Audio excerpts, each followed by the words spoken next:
2023. Mr. Chansky, roll call. Ball. Present. Jensen. Present. Maroney. Present. Scott. And Zierden. Present. Rise for Pledge of Allegiance. I pledge allegiance To the flag of the United States of America, to the republic for which it stands, one nation, under God, indivisible, with liberty and justice for all.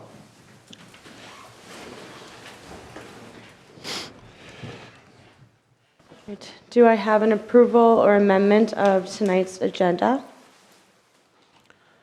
I'll make a motion to approve the agenda as written. I'll second. Okay. Any other discussion? All those in favor say aye. Aye. Opposed? Motion carries. All right, now we will move to open forum. So if anyone would like to come up and speak on something that is not on the agenda, please do so now.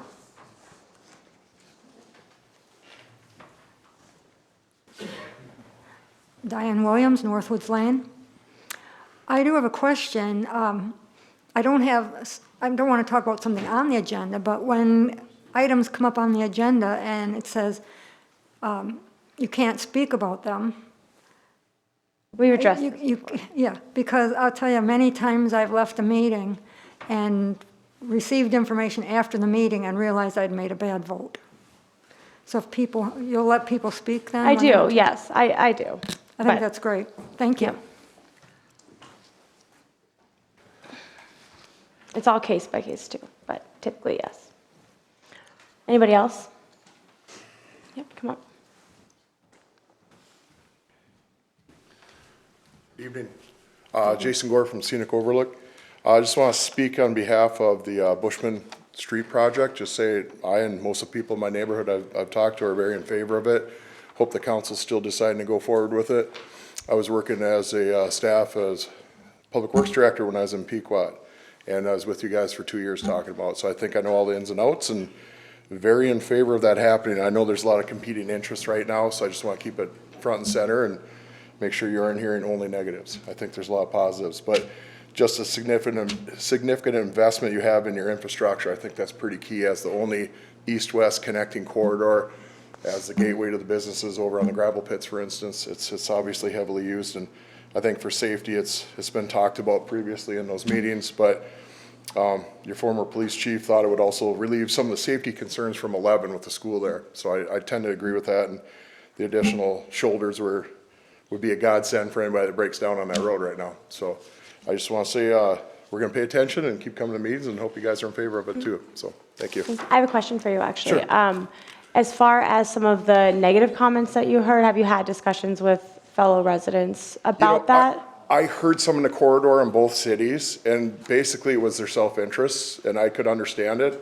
I gathered their perspective was they didn't want their yard disturbed or things like that. But as far as safety of corridor and neighborhood use, it's an artery for everybody, and I found in my time out there a lot more positives, you know, so if you're looking at a tally, that's what I was hearing. So that's anecdotal right now. Do you hear but- trucks where you live?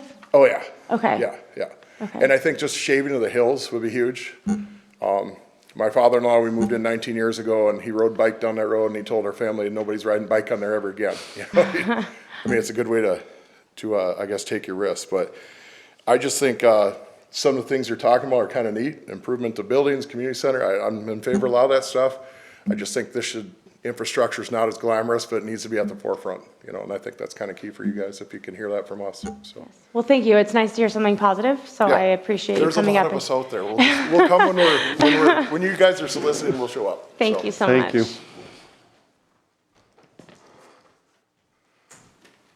All right. Anybody else? All right. We will close open forum, and we will move to our presentations. So we'll turn it over to you. Thank you, Madam Mayor. As police officers, one of the most rewarding things we do is save lives. And we have 2 life-saving awards to present tonight. This would not be as successful without our partnership with North Memorial. I would like to take this opportunity to introduce District Chief Rob Almendinger, seated at the rear of the room. Rob has taken over the management of North Memorial Ambulance services in Brainerd, Park Rapids, and Walker. We welcome Rob. He replaces Kevin Lee, who has accepted a new position with North Memorial. So thank you, Rob, and we wish Kevin the best of luck in his new position. At this time, I'd also like to recognize former Chief of Police Steve Rudek, standing in the rear. Chief Rudek, with the assistance of North Memorial supervisors, our city council was the driving force behind the creation of the paramedic program over 17 years ago. An employee of any organization that develops a program that's still going strong 14 years after their retirement was a tremendous value to the organization. If the product of that program was saving lives, that is truly something to be proud of.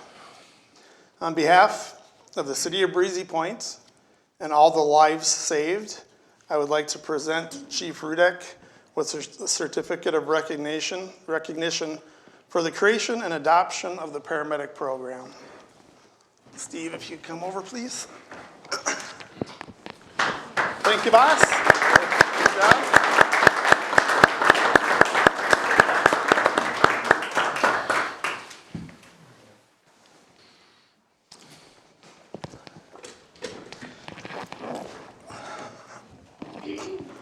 And now we will move on to our awards for this evening.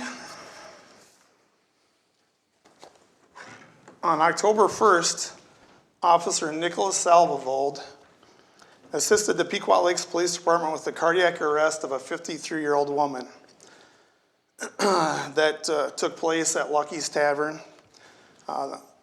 Upon Officer Salvavold's arrival, he assisted with CPR. The female was shocked 5 times with an AED. She was revived and flown out by North Memorial Air Care. Excellent job, Kyle, or Nick, I'm sorry.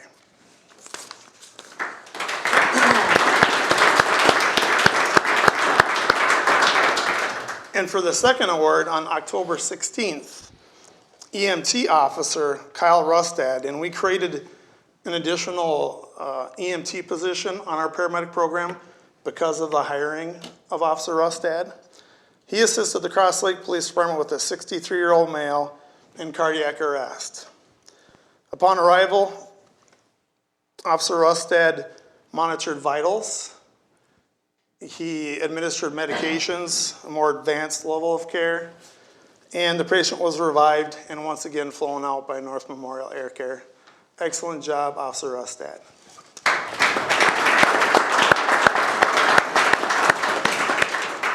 Madam Mayor.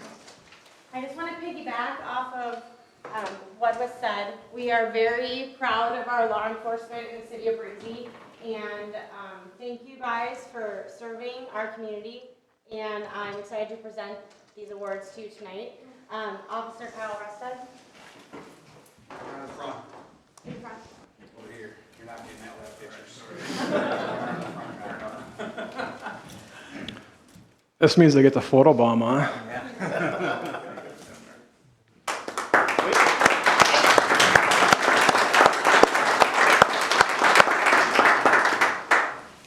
Officer Nicholas Salvo.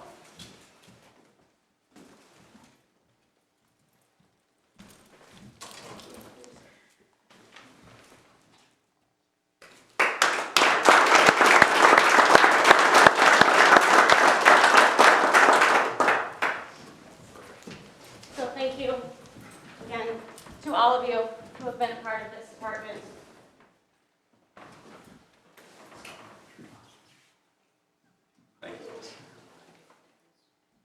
All right. So we will go ahead and move on to the Safe Routes to School. Tad? Well, thank you very much, Mayor and Council. Again, my name is Tad Erickson. I'm with the Region 5 Development Commission. And I wanted to give you an update tonight and an opportunity to approve the Pequot Lakes Safe Routes to School plan. And I'll try to be really quick, but I'll try to give you a little bit of background on the plan, tell you a little bit about the planning process, the benefits of the plan, and some of the things I've seen other communities do implementing similar plans. So about a little over a year ago, Region 5 was approached by the Pequot Lakes School District to help them apply for and conduct a Safe Routes to School plan. So this is a program that's operated and offered by MnDOT to get more kids walking and biking to and from school when and where it's safe to do so. So there's a couple different components. One, there's a logistics and infrastructure, just as far as like walking, biking, but there's also kind of an active living, healthy living component to the Safe Routes plans. So again, we were approached by the school district in the spring of 2022. We helped them apply. They were awarded in the summer of 2022, and then we started planning. The plans kind of go commensurate with the school year. So we started the planning with a public kickoff meeting in the fall of 2022. We developed a local planning team and worked throughout the school year. We conducted in-class student tallies. We did a parent survey. We did a walk audit as a group. Of course, Mayor Zierd, you were a part of that group, as was local law enforcement from Pequot. We had parents involved, the county highway department, and your administrator Chansky, of course, was involved as well. So it was really a partnership between the county, the school district, and both cities, Pequot and Breezy. So myself as a facilitator, I was really pleased to see that the community, it was really a local community effort. We had a series of planning meetings. We gathered a lot of that information. Like many planning processes, we identified issues, and then only then did we start to address and come up with goals and strategies to address those issues. The two school sites, of course, the middle school and high school in Pequot was one area of focus, and then Eagleview Elementary, kind of bisecting the two communities, was the other area of focus. And so in the plan, we talk about a lot of those different issues. I'll just scroll down really quickly. This is the, it's somewhat of a visual executive summary. And so these are a lot of the goals that came out of the planning process. I believe in your packet you have both this and the full-length plan. But I'll just touch really briefly. There was a lot of projects that came out of this planning process focused on the middle school and high school in Pequot, so kind of Pequot focused as far as some of their after school, some of the roads and parking, a lot of intersections and crossings that they wanted to improve.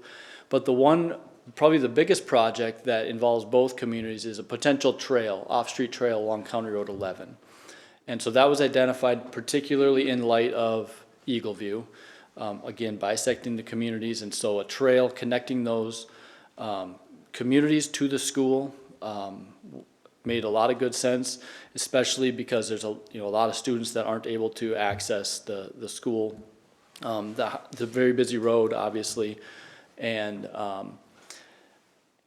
I always say this too. Obviously we live in Minnesota, so a recommendation of the plan is not to get kids out walking on a trail in the middle of winter, but during the spring and the summer, maybe there's opportunities, maybe there's drop sites, maybe there's some biking opportunities.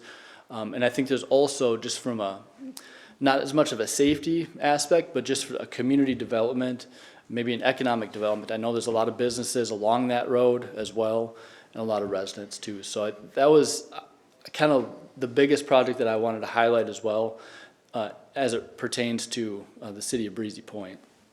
I did make a similar presentation to the school board. They've approved the plan. The plan was submitted to MnDOT, and they signed off on it as well. I shouldn't say signed off. They kind of give you a thumbs up. They don't want to approve the local plans because they don't. That's not how they operate. But it did pass MnDOT's approval, and then local approval with the school board, the city of Pequot, and then I wanted to bring it to the city of Breezy as well. It was not part of the grant, so it's not a requirement that any of the local communities approve the plan. But just as a practice, I always bring it to the local communities to give you the opportunity to approve the plan. Last point I wanted to make was, in my history working with other communities with Safe Routes to School, I've seen a lot of communities utilize this plan to access funding from MnDOT for crossings, the rapid flashing beacons, just other enhanced crossings, trails, sidewalks, a lot of things of that nature. So it can be a very useful plan that can strengthen your grant funding opportunities for other trail or sidewalk or pedestrian infrastructure. Excuse me. So happy to answer any questions. I know I went pretty quickly through that. You have the plan in your packet, and I would just encourage you, if you're willing and able, to approve the Safe Routes to School plan.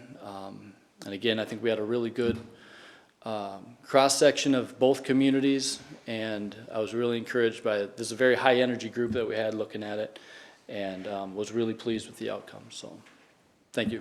Right, thank So you had mentioned that the school district received an award or a Safe Routes to School grant, or can you just elaborate on that a little bit more? Yeah, so how MnDOT operates the Safe Routes to School planning is they offer technical assistance grants for communities to conduct this planning.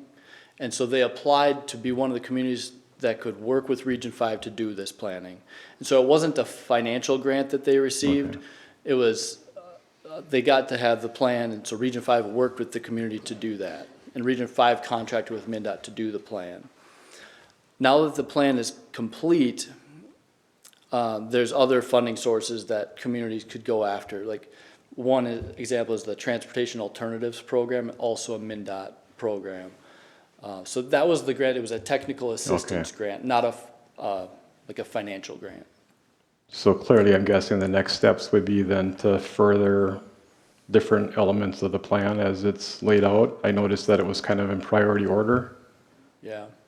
Yeah, so, and I should have mentioned that the plan is laid out with, and don't ask me to name them all, but kind of 6 E categories: engineering, education, encouragement, a lot of these different areas.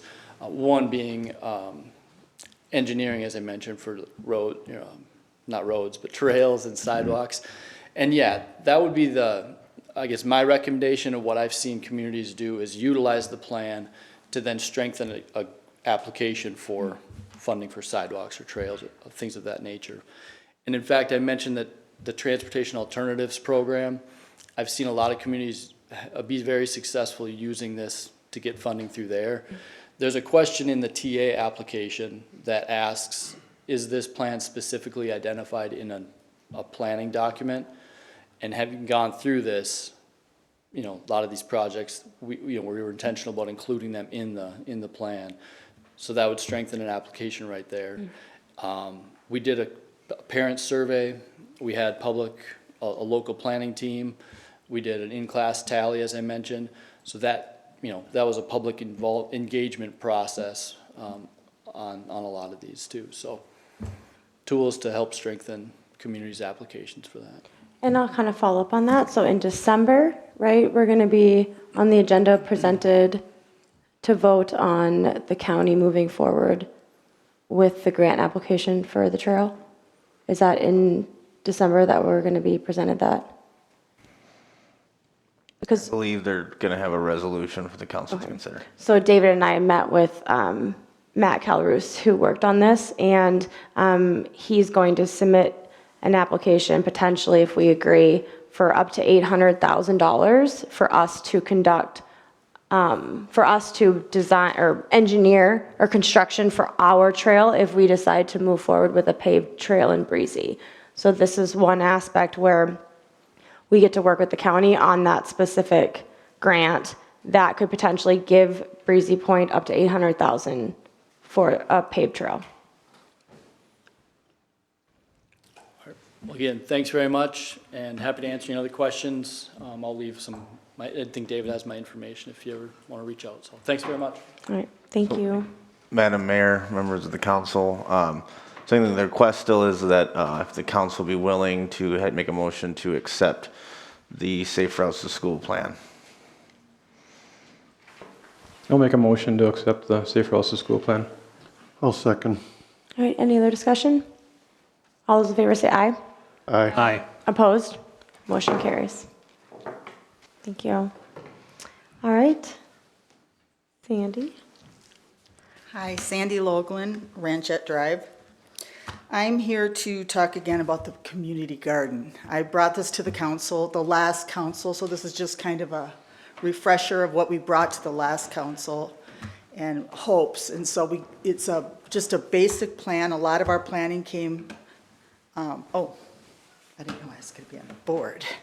A lot of our planning came from the Cross Lake Gardens, which they have a really good program over there. And so I'm on the Park and Rec Board, but I'm not speaking for the Park and Rec Board. I'm coming as a citizen and a resident of Breezy. It has been sent to the Park and Rec, but we've kind of tabled it for now till you all have a chance to look at it again, decide if it's something we want to move forward with, and go from there. So I don't know if you have any questions. If you had a chance to see it, there was our mission statement. Let's see, I don't know. It's forever, so you just drag it. Dragons. Okay, scroll. You can also scroll with the mouse. Oh, I see, I'm sorry.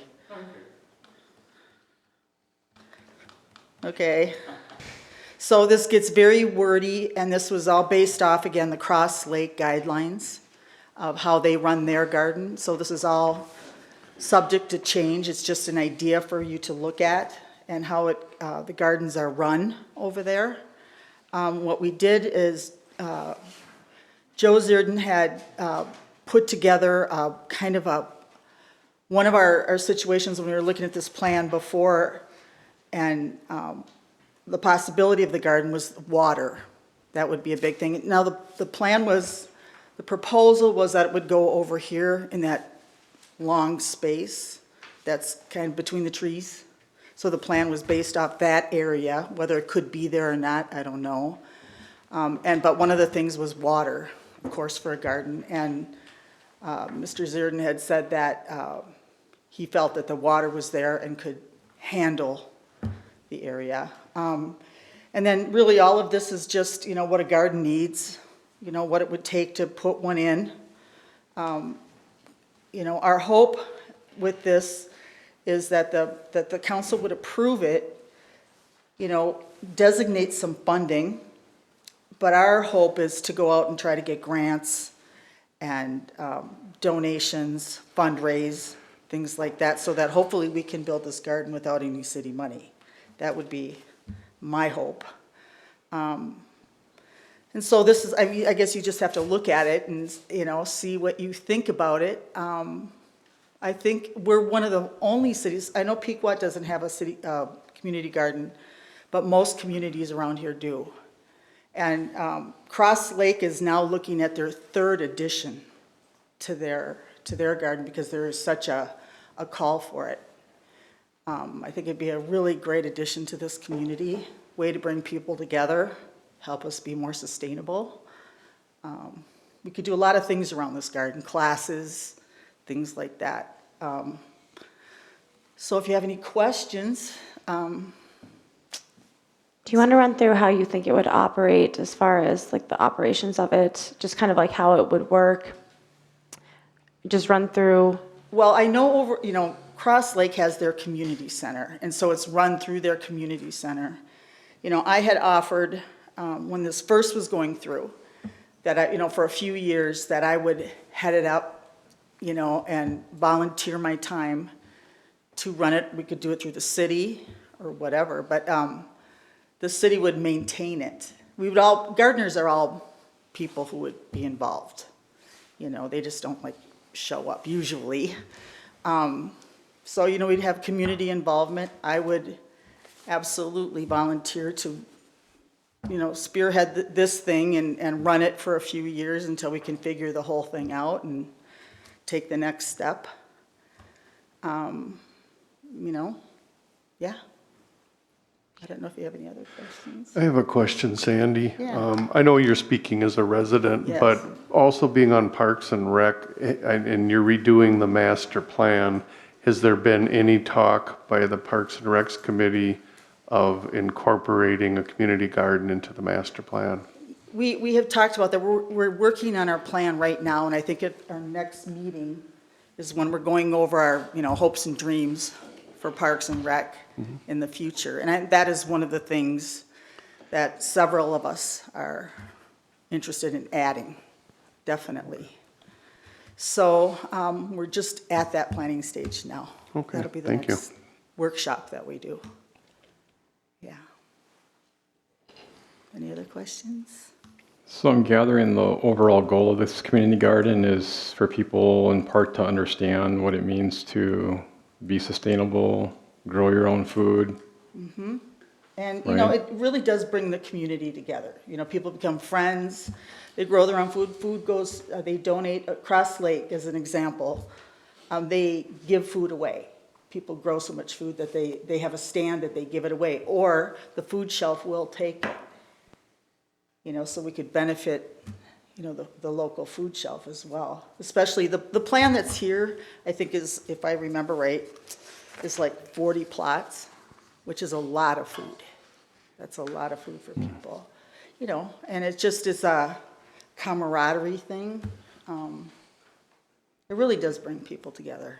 And I personally, I've heard a lot of people say, which means nothing really, but that they're very interested in that because they live in shaded areas and they can't have a garden. They'd love to have one. I've had people stop by my home, several people in the last, I don't know, 3-4 months that asked if I would have volunteers at my home because they want a garden, but they don't have the space or the sun or, you know, things like that. So I think there would be a desire for the garden. I really do, even if we started on a smaller scale if we had to and, you know, had the space to grow it.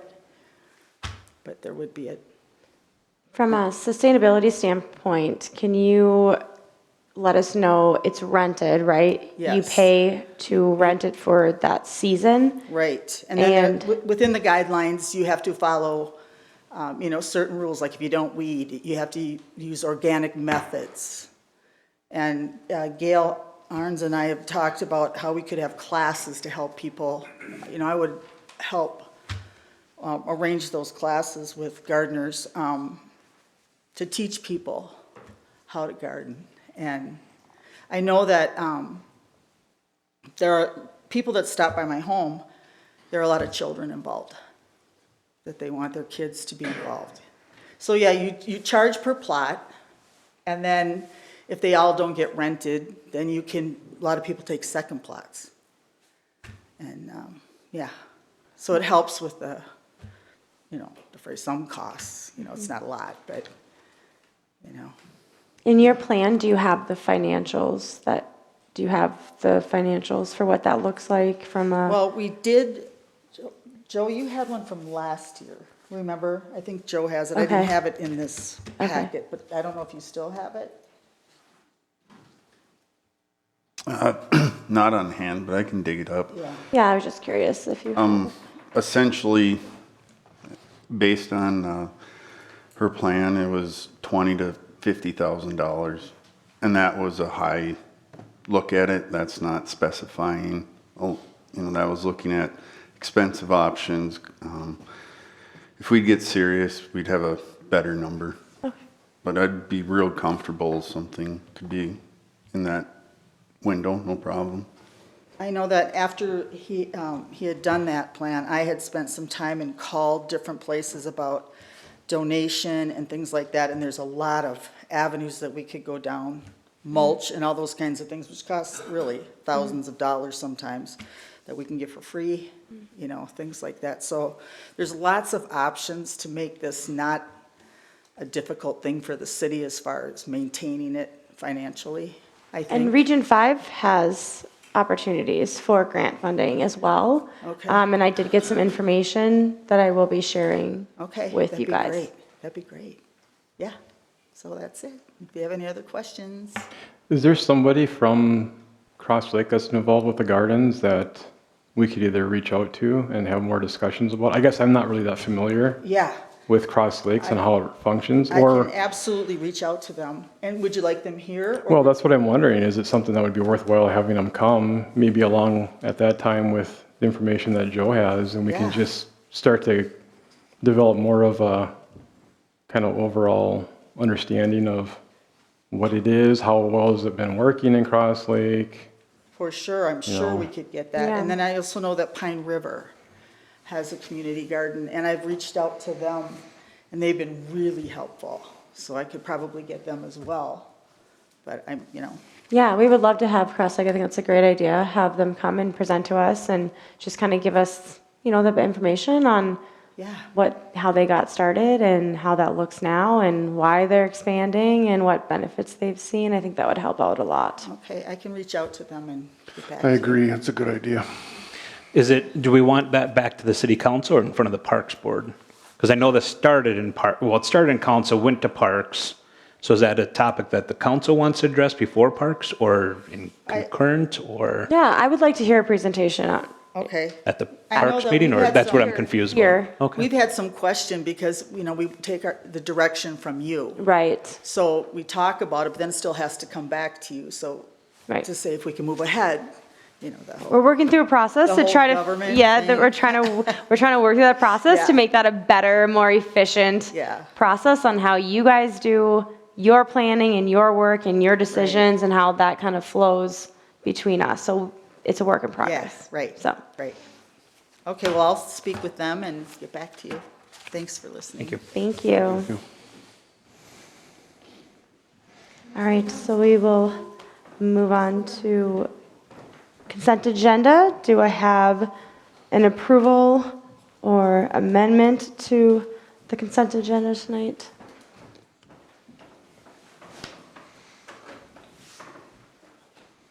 I'll make a motion to approve the consent agenda. I'll second. All right, any other discussion? All those in favor say aye. Aye. Okay. Opposed? Motion carries. All right, so we will then move on to new business. LRIP grant application. Thank you, Madam Mayor. Let's hand it over to Paul Sandy, who will walk you through it. Well, good afternoon, Madam Mayor and council members. I'm in front of you again here tonight talking about Bushman Road. And there is an opportunity for a grant through the local road improvement program that we've been tracking for some time that is out for solicitation right now. And that local road improvement program is authorized by the legislature to give out money for local road improvements to projects that fit into three kind of buckets. So the first one being the Trunk Highway Fund, which is helping local governments with shares of construction costs on trunk highway projects, MnDOT highways. The second category is routes of regional significance, which is the bucket that Breezy Point would kind of fall into with the Bushman Road project. And the third is the rural highway safety account, which is more kind of designated to counties. To be a part of the routes of regional significance bucket for this program, there's some eligibility requirements that you have to meet as a part of the project. The first kind of overarching one is it has to be designed to state aid standards. State aid standards are in Minnesota rules, and those are your road width, your clear zones, the design speed that we've all been talking about for some time. And so as we've been working through the Bushman Road design, we've been making sure that the road does meet state aid standards and it would be eligible for this local road improvement program funding. The maximum amount you can apply for is $1.5 million. So the way the project's been tracking, right around that $3 million mark for construction, this has the potential to fund between 40 and 50% of your guys' Bushman Road project. The process and how it kind of works. So MnDOT is the reviewer of all the applications. And so they receive applications from across the state. There's a little over $100 million available. That's divvied out to those three buckets. And they go through at a district level and rank all the applications. And they take into account everything from how it's improving safety, how significant the route is regionally to the overall transportation system. They look at making sure that they're spreading money equitably across the counties and across the state. Townships, small cities under 5,000, state aid cities over 5,000, counties, making sure that money is divvied out equitably and fairly. The process to apply for the funds is pretty simple. The application is pretty simple. We have the application basically prepared for Breezy Point already. The cost estimate obviously has to go in there. And there's a couple of resolutions that have to get passed. One by you guys, one by our partners, Ideal Township, which I saw Dave here tonight, and then one by the county. Because the city is a city under 5,000 population, you need a county sponsor. And so we have been working with Crow Wing County to ensure that they would sponsor this project on behalf of the city and be what is called the city's fiscal agent, which means that all the funds would be dispersed to the county. We would, as the consulting engineer, work through the county to make sure the city is being reimbursed for those construction costs if the city is awarded. So on the agenda tonight is a resolution. It gets into detail about how the project meets the regional significance criteria. It talks to the studies that have been done to date for the project. It talks to the traffic counts, the safety aspect, how it meets that regionally significant corridor criteria. We feel like it's a very strong application. I've applied for a lot of these and have been successful. This is one of the more stronger applications I think that I've filled out over time.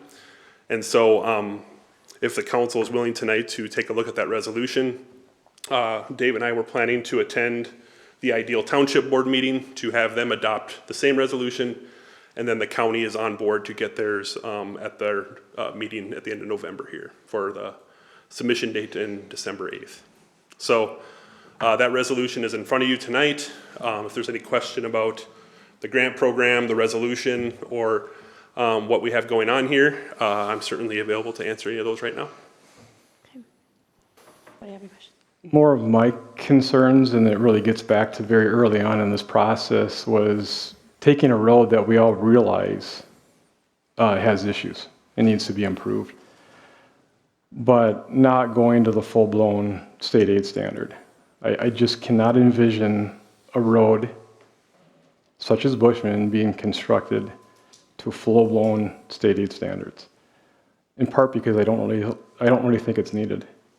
And I think once residents start to really understand the change that that's going to bring about, we're going to have a lot of disappointed people.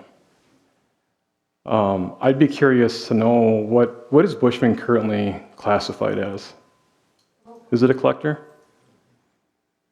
And so under city policy, what would be the typical ultimate sort of design as far as weight load goes? Weight really isn't addressed, it's more width, ditching, but that policy has been altered. So 24-foot driving, so two 12-foot driving lanes, I believe is what we have. I can review it and share it with you. I was just asking and wondering, in relationship to the path this appears to be going down, if we were to look at it as more of a residential collector road, how would our design standards differ from the full-blown state aid standard? You know, from a traffic perspective, it's typical for collector roads in most cities to be designed to at least a 9-ton design because they're taking the heavier truck traffic. They have generally higher traffic counts. And so that 9-ton design is kind of the minimum. To get to a 10-ton is a very little amount of asphalt. And so state aid does allow you to go to a 9-ton design. What we're proposed in our geotechnical reports at 10-ton, we can certainly go back to a 9. It's probably going to remove about 1 inch of asphalt to get back to a 9-ton design. Paul, to Councilmember Scott's question, what in your mind, what is the difference between the 9-ton and say, you know, the average residential road? I mean, an average residential road, you could probably consider, depending on your underlying soils, maybe a 7-ton design, and you might restrict that back to a 5-ton during load restriction times. So that means that your heavy commercial traffic would be restricted from that road during times of load restrictions. Every city kind of treats that differently. Kind of depends on kind of city policy and priorities. I think we've always kind of seen this road as a collector road, at least from the Cooperative Community Enhancement Report. I think that was looked at, you know, it was called a local design, but it was always known that it would be designed to a 9-ton design standard because of the traffic and the more commercial aspect of that road. And just to reiterate, because that was a question that I asked in the workshop, what is the difference in between that tonnage standard? And it's only when road restrictions are on that tonnage weighs in, correct? 10-ton typically aren't restricted during load restrictions. Right, so as if we built it to local road restriction of 4-ton, It would be highly recommended that you restrict it. I We mean, restrict that's a it. local policy decision. You can restrict your roads or not. but- during that time season, but when the frost is out, any truck can go over that. Correct. Yep. Because that was a point of clarification I wanted to know. I mean, it's like- typically, yeah, it's a city policy decision based on if you want to restrict your roads or not. Most cities do. If it's a residential street, you're going to want to put load restrictions on to limit the amount of heavy vehicle traffic you have on your roads, and steer them towards your collector roads, like your Bushmans, your county roads and things like that, and keep them off of the local streets. I noticed, excuse me, part of the criteria, if you will, of the roads of regional significance spoke to an economic development component. So I'm wondering, have we done any kind of analysis of available property along Bushman and the likelihood of it being developed? I don't believe we have any land on that road that's classified as commercial. I would say that criteria, you don't have to select it all. So the more of those you check off, the better your application is, right? So, in our case, congestion relief is definitely a criteria you can check off. You don't have to, so like, for example, the farm to route or farm to table aspect, I couldn't make that justification either. So we would just simply not check that box because I can't make the case in good faith that Bushman Road is a farm to table route either. If there is an economic development plan, we would certainly love to look at that and include that as part of the application to strengthen it. And to your question, no, we have not. And so that's not a box that I would check on the application.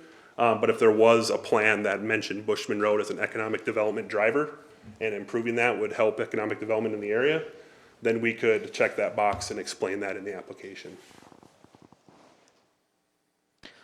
Paul, one question is if we're awarded the grant, does that force us to continue forward with the design and the construction as state aid? Or can we, if we're awarded, if we decide to back out or we don't want to fund the rest, we hold back? Can we back out once awarded? It does not look good to back out of grant funds once you're awarded them, just for future grant opportunities. That's what the recommendation I would give you there. MnDOT does typically not look favorably on that. Part of my questioning or thinking around the economic development aspect is, and I've seen this happen before, where a community improves a road to a very nice standard, and it's kind of the new shiny toy, and all of a sudden you've got one property owner, one developer after another beating down the city's door, wanting to do this, build that. And while some of that I think is unlikely, just given the vacant land along Bushman in this city, the potential's still always there. And, are we at all moving down a path where we're gonna have some level of additional traffic we didn't anticipate, competing land use type issues, things of that nature. So, my thinking is kind of twofold. It's what have we done to really look at the vacant land along the road and the likelihood of it being developed in the future, but it's also, what assurances can we reasonably have that we're not going to have a lot of people looking at Bushman now as a highly desirable area and wanting to develop property in ways that may just not make sense. Well, I guess just to Councilmember Scott, your question, a couple things with that is, I guess it almost goes to a, yeah, you can hear me fine. Really, it's a policy question for the council. Do you want economic development to occur on Bushman or not? If you don't want development to occur on Bushman, I guess you could make the argument then don't improve it. If you want development to occur on Bushman, then improve it. Also, this also goes to the city's land use authority. Just because someone looks at a property on Bushman and says, I want to put a 40-unit development in here, doesn't mean you have to. The council can say no. We want to keep that area rural. We want it as 40-acre lots. We want it as hunting land. We want one house per 10 acres. And that's the policy. It's what you as a policy making entity. So just because a developer comes knocking doesn't mean you have to do it. So from that perspective, as you know, a city, you hold your own keys to your land use authority. I think one area, it's not commercial development, but the founder of Anderson Brothers owns the land, which is on Ranchette and Bushman at the top of the hill, that in the future could be a potential gravel pit. So that's one piece of land. That's not for sure. We can't say that it is, but that always is a possibility. Have we looked at any potential cost estimates if it were not built to a state aid standard, but something that provides for a safe, efficient road? Have we done any looking at all as to what the cost would look like different from, I heard you say the estimated cost right now is around 3 million? It's 3.2 to 3.6, depending on how much contingency you have. And then a portion of that is Ideal Township's segment that's like 1,800 feet long. So that cost would be split with the township. Our scope of work was defined as taking the local road standard that came out of the Cooperative Community Enhancement Project that went through the whole study phase and implement that through preliminary and final design. It was confined to one option, and that option was to construct it to a 32-foot wide, locally supported standard per that report. And so I will say, no, we have not looked at that because that was not in our scope of work. And again, I just want to make it clear, I'm not opposed to improving Bushman. I mean, it clearly needs attention. There's no doubt about it. My reservations and apprehension comes from going to an entirely, frankly, different road standard than what this community is accustomed to having. And especially when we look at Bushman right now, serving largely a residential area. I just don't know how well that works ultimately. Anyone else have any questions? I wouldn't say just largely residential. I would say there's a lot of truck traffic. I mean, from the gravel pits. I mean, that's been an issue for many, many, many years. That and the reason it's being discussed now when it was first paved in 1996 is cost. I mean, it's always been an expensive project, and you have the safety aspect. To get it safe, make it, you know, sight lines for 40-mile-an-hour traffic. You know, Yeah, and I it think- requires a lot of money. And I think, you know, when we talk about state aid standards, it's not like county state aid where it's a 55-mile-an-hour highway. It's still going to act as a 40-mile-an-hour rural residential corridor. When I think of what you're describing is a county 100-foot right-of-way, 55-mile-an-hour speedway, that's not what's being proposed here. This is certainly the 40-mile-an-hour rural residential type road that has a wider surface for ped and bike traffic, striped at 11-foot lanes to hopefully control that speed a little bit. I think there's some, you know, distinction to be made between what the county standard was in that Cooperative Community Enhancement Project and what this is, a 32-foot wide roadway at 40 miles an hour, much like you would see in Baxter if you didn't have curb and gutter or something like that. In the county state aid, we did go down that path with the Yeah. community And it would be enhancement much more project. expensive. We went down that path, and we heard from residents that that was not a desired outcome. We lost partnerships with, you know, Ideal and, sorry, not Ideal, but Pequot. They just weren't on the table yet. And so that's when we brought it back and said, look at local standard and what's that look like to that. And we reduced it from the 100-foot right-of-way down. 66. Yep. And why wouldn't we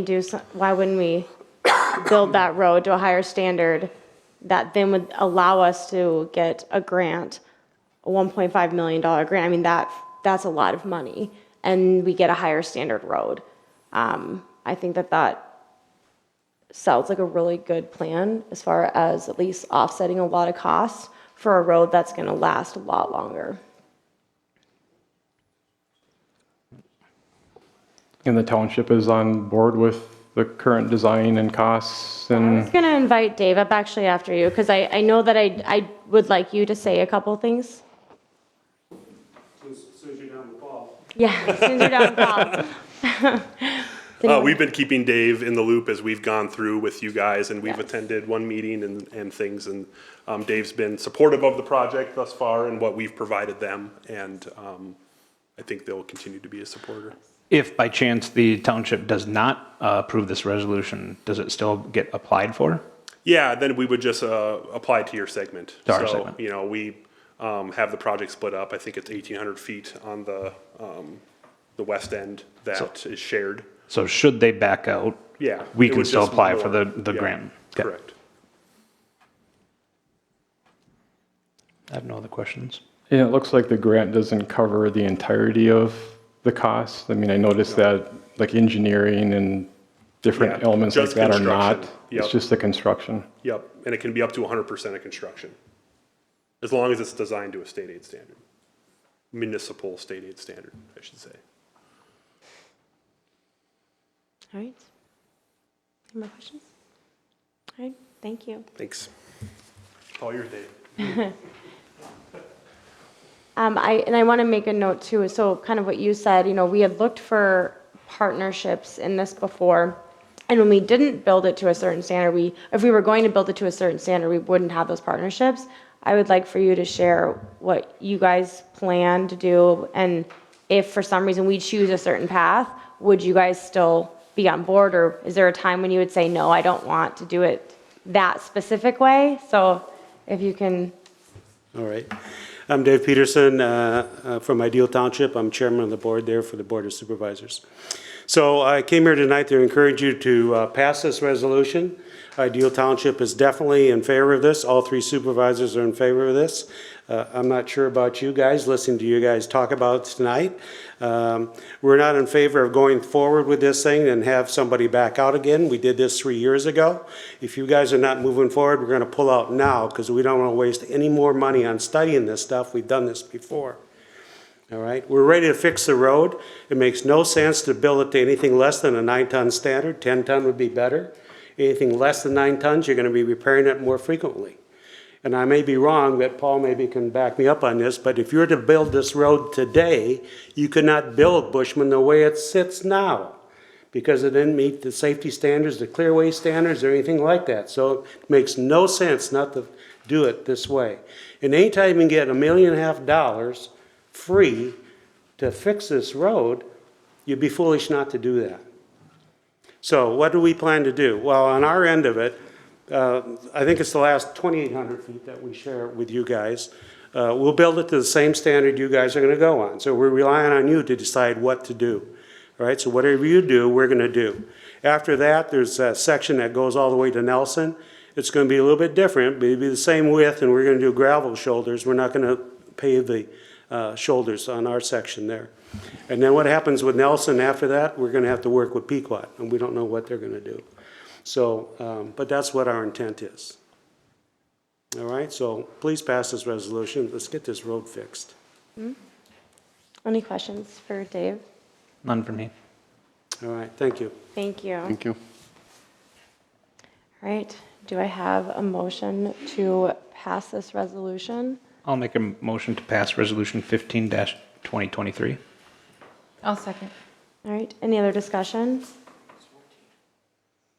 I just wanted to mention, I know there was some discussion about the truck traffic and things, and Administrator Chansky, you mentioned that you have some meetings set up with some of those material haulers to kind of have conversations with them about, their driving on Bushman and some of the concerns that the residents have. And so I am hopeful that those discussions will go well, and if need to be continued, ongoing on like a regular basis, so.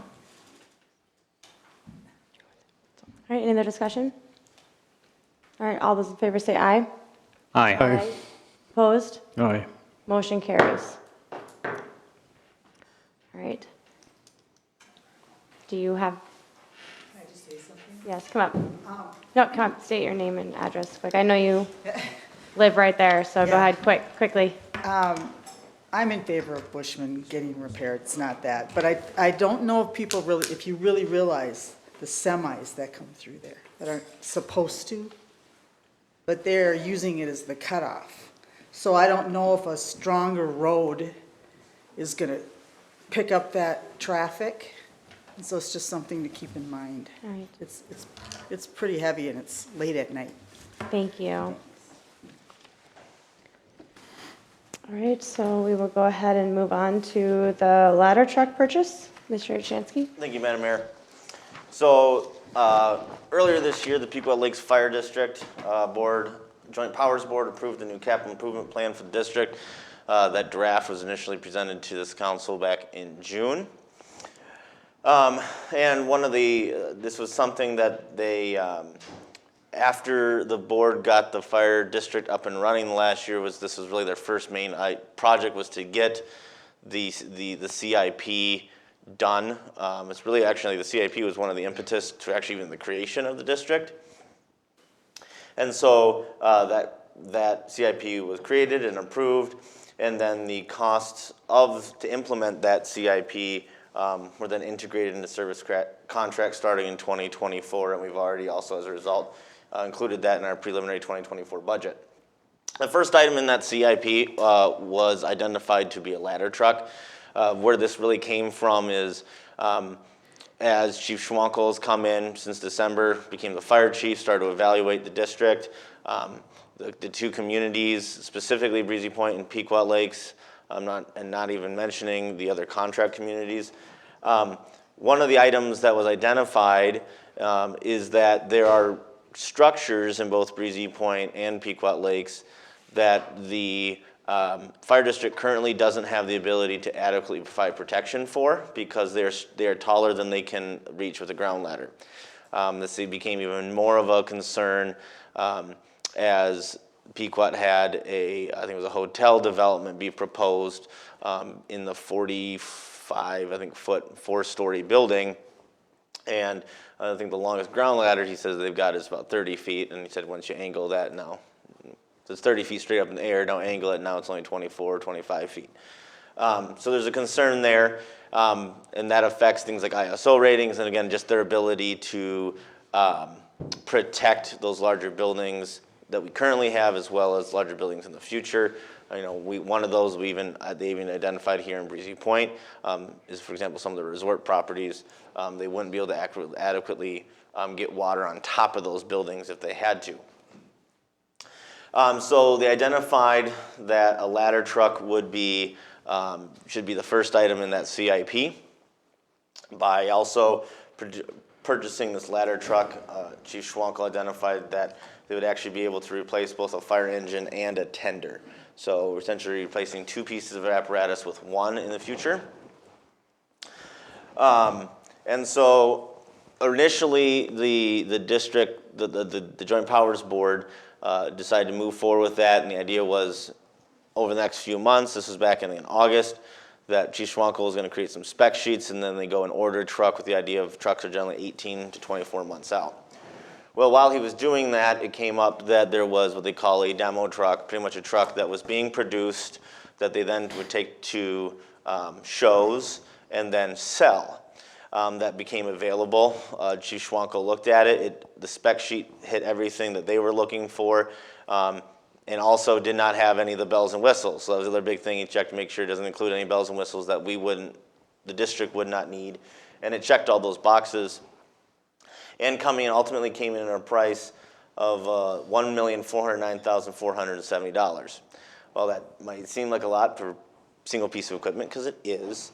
That is about $500,000 cheaper than any truck they would be able to purchase today. So if they went out, as I said, do a spec sheet, would go out and order a truck, the cheapest truck would likely be about $500,000 more expensive than this, and we'd be 2 years out. Also, the truck, as you saw, there's some images that I put, Dan, if you want to pull those up, in the packet is what they call a platform truck.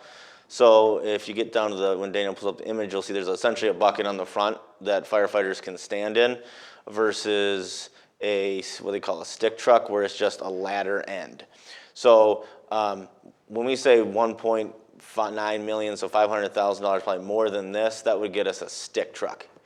So this is a truck cheaper than we'd be able to get, and we're gonna be able to get more truck than we otherwise would be able to get. The platform truck just gives the firefighters more, you can get up to three firefighters in that.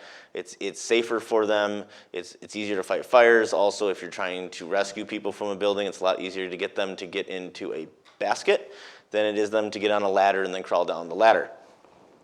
So Chief Schwankel presented this to the district. We kind of had a tight window, and the Joint Powers Board agreed to move forward with the purchase of that truck. So that image right there is actually from the Chiefs Conference, the Fire Chiefs Conference in Duluth, and that is the truck. So they moved forward to go purchase this. Now, as the fire district is a special district and not a non-taxing district, it does not have bonding authority. So we talked with our our municipal advisors, Pequot talked with theirs. We got dual confirmation. Yes, the district cannot bond on its own, which this truck would need to be bonded for. The payment into the annual CIP payment would actually more than cover the bond for this truck, as well as be putting money away for future acquisitions as well. So the money is there, but one of the member cities would have to bond on behalf of the district. So as we looked at that, we looked at the city of Breezy Point becoming the fiscal agent starting in 2024, and our current financial situation, we felt that it was best for this situation for the city of Breezy Point would be the most efficient for us to purchase the truck. How that would operate is the city of Breezy Point would be the owners of the truck until it is paid off, and at that point, then it would be formally transferred into ownership of the district. So we would be the formal owners of the truck, but given to the district for use. Part of this is there would be a joint powers agreement between the cities of Pequot Lakes and Breezy Point for the payment of this truck. So no, either city couldn't jump out of bail on the district without paying their end of the truck. So if either city leaves, the other community isn't left holding the bag. The other community would have to pay their remaining lump sum. So that is in development right now. The city attorney is developing that right now. That'll be before you in December and before Pequot in December for approval. So really what we have before you tonight is really what we talk about is about the actual purchasing of the truck. There's two options here, and talking to our municipal advisors, Baker Tilly, this is kind of the two that they presented, the options. The first is to issue a bond for the truck prior to its purchase. So issue the bond, get the proceeds, and then buy the truck. That does look at a minimum timetable of 45 to 60 days to do that. The other option is to pay cash for the truck up front and then reimburse the city through a bond at a later date. One thing we do with this is at the time in December when we would do the JPA, we'd also issue what they call a reimbursement resolution. Pretty much says we're saying we're going to reimburse ourselves. And then what that allows you to do is pay cash up front, and at a later date, up to 3 years, you can bond later and reimburse yourselves. Their recommendation would be a number 2. One, because financially we are very sound. This wouldn't put a financial burden on the city. And the biggest reason because of, as we're looking at, specifically City Hall in the next year or even Bushman Road, what that would allow you to do is, if you're going to be bonding for another project, you take the 2 bonds, that project, say City Hall, and then the fire truck, they go together in the same package. So they're still 2 separate bonds, but an entity would bid for both bonds as one package. So if you say a $3.5 million City Hall and a $1.5 million truck, again, just rounding numbers, make it easy, it's a $5 million bond. Someone would bid $5 million for that at a certain rate.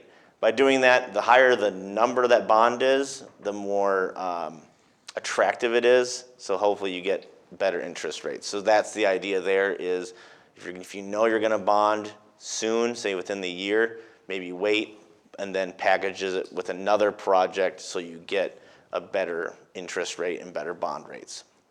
So what we are recommending as the JPA is being drafted would be option 2. By doing this, again, we would pay it out of the capital fund. As I've said multiple different times, we're projecting over $4.2 million in the capital fund by the end of the year. So we take that out, pay that immediately. The truck could be then delivered in January. And then if we move forward, council moves forward with the construction of City Hall, we could bond that with City Hall. If the council ends up choosing not to do City Hall, then we just bond it at that point by itself. So we have some time to deal with that.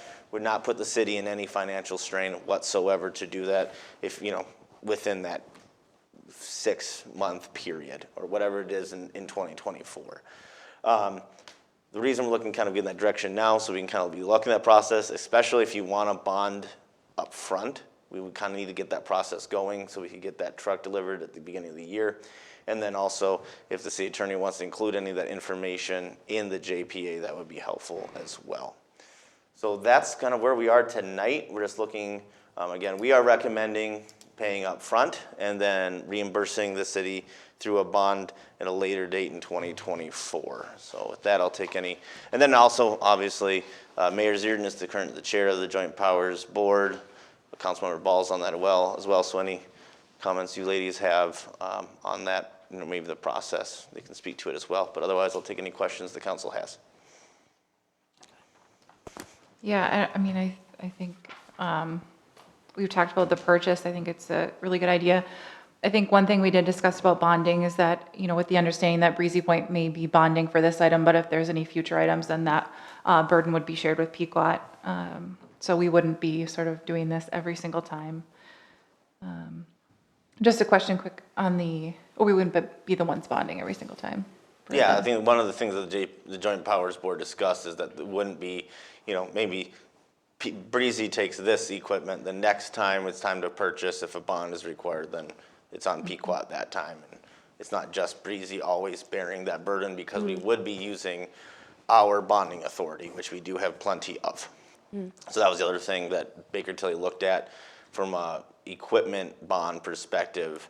I think we have I think he said $5 million for equipment bonding, which we generally don't bond for equipment. So even if we had to, we'd still have $3.5 million worth of bonding authority for equipment. So we'd be just fine on that. So there's a cost savings, obviously, to pay cash now and bond with a project, right? Because we get a better interest rate. Is that the same with, let's just say, the health of a city and they're bonding, what they could bond for? Is there ever a time where one city, if they bond for the same amount as another city, that their interest rate will be higher because the health of their city isn't as high? Or how does that work? So yeah, so your bond rating does play in. So Okay. I don't know, I'm not gonna even try to guess what Pequot's bonding is. Right, I don't wanna make contradicts, but yes, if one city has a better bond rating than another, that city is more likely to get a better interest rate because it's the same thing like a credit score. Bond rating is the city's credit score. So how your credit score is, when you go and buy a vehicle or you get a mortgage, the better interest rate you're more likely gonna get. Okay. So I think it makes sense to save money on the back end than it does to go forward with the bond, and that's just my opinion. I don't know. One question I have is, you stated you wanted to take the money for the truck from the capital fund. Correct. And the memo, October 17th for project funding for the proposed City Hall and Bushman Road, you had proposed using 1.6 million from the capital fund and 1.6 million from the investment fund. So by taking another 1.6 million out of the capital fund, are you comfortable with the amount left? So with that, again, we take about 1.4 of the capital fund today, but then when we bond it, we would be reimbursed.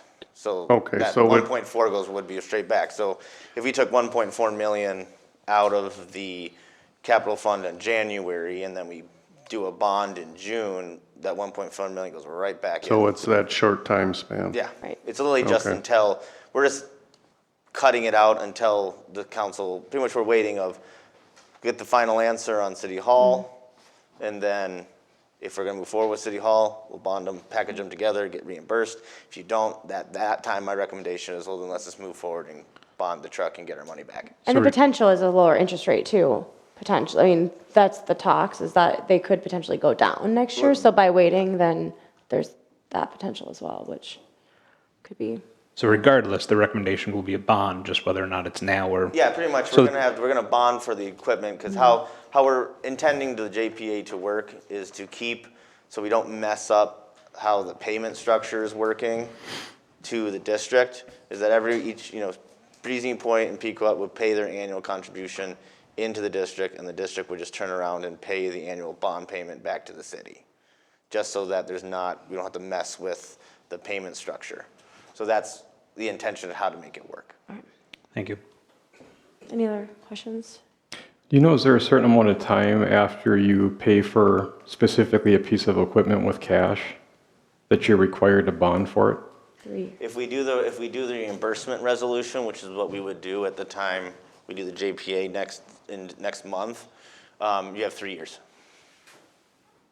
to bond and reimburse yourself. Is there going to be anything written into the joint powers agreement?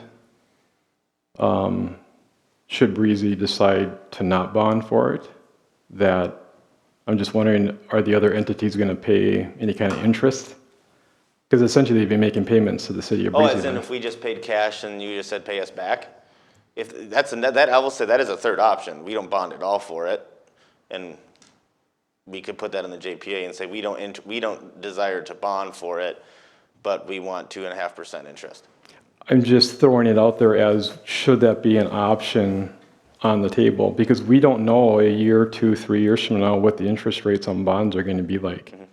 And I would hate to force ourselves into a situation where we have to bond for it, an incredibly high interest rate, as opposed to if we can see ourselves being okay with paying cash for it and then getting payments from the other entities, and ideally with some level of interest factored into it. Yeah, that is, I will thank you bringing that up, Councilmember Scott, because that was an option too, of if the city, essentially private financing is essentially what it would be, is the city saying, we're just going to pay cash for it and we want, 2.5%. And we have a lot of time to make that decision as far as, we have 3 years to basically decide. Well, the idea would be if we go down that route, it's included, it would be drafted into the JPA. So actually that kind of decision would be essentially need to be made tonight, so that I can tell the city attorney, we want Would Pequot have to then agree to that? Okay. agree to that. Okay.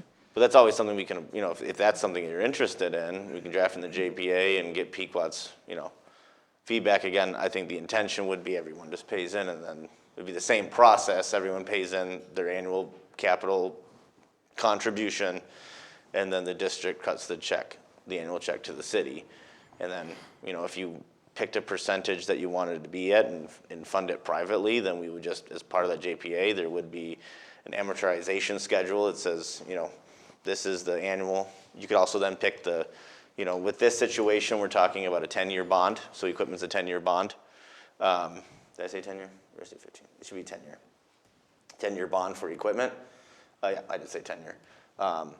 So 10 years, divide out the cost of the bond, add whatever percentage you want to see, and then we would draft that, probably Baker Tilly draft that amortization schedule for us.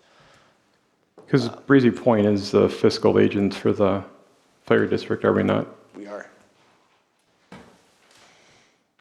Again, I think it makes sense to include that in the joint powers agreement as an option.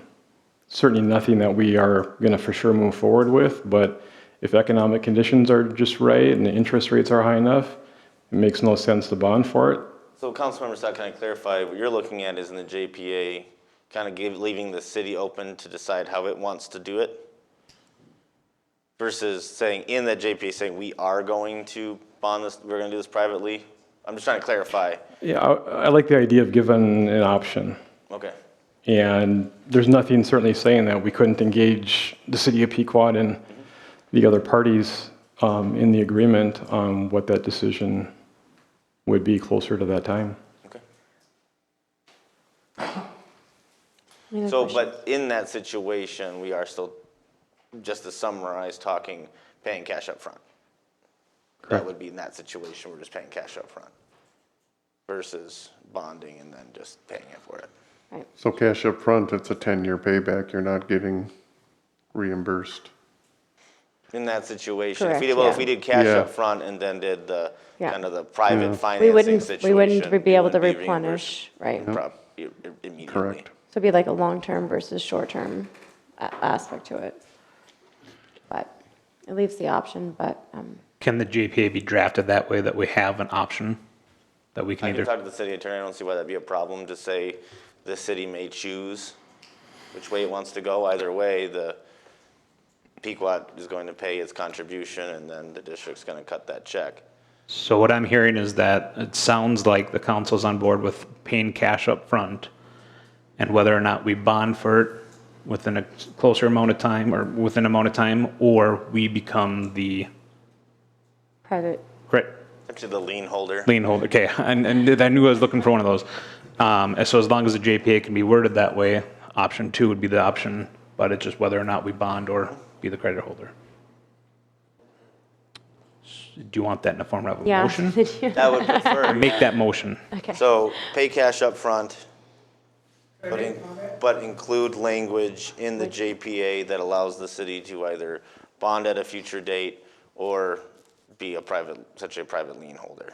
Okay. Do you have a second? I'll second. Any other discussion? I'd like to make a comment if I may. 10-second comment. Phil Toft, Green Scene, Breezy Point. Using Mr. Scott's idea, you could make that an adjustable loan instead of rates, because rates are going to fluctuate in 10 years. So if they go up, the interest rate goes up that they're paying us. I'm sure that could be worked out by your people. Oh, yeah. Thank you. All right, all those in favor, say aye. Aye. Opposed? Motion carries. All right. Chief Sandell, or who's taking care of the? I'll let Chief Sandell, I won't steal your thunder. So with the assistance of our interview committee, consisting of Administrator Chansky, Sergeant Garcia, and Fire Chief Schwankel, they came to a recommendation to proceed with a candidate, Sean Condon. I met with the 2 finalists. I agreed with the committee. He's a fantastic individual. Sergeant with the jail, he's been there for a period of time, comes highly recommended. He worked part-time as a police officer in Crosby, but when with COVID, the county had a policy against outside employment during that time frame. So because of that, he lost that position. He was offered the position contingent on council approval and background. He has accepted, so we're just waiting on your consent to do so. All right, any questions for Chief Sandell? No, have a motion? I'll make a motion to offer the full-time position as recommended. Second?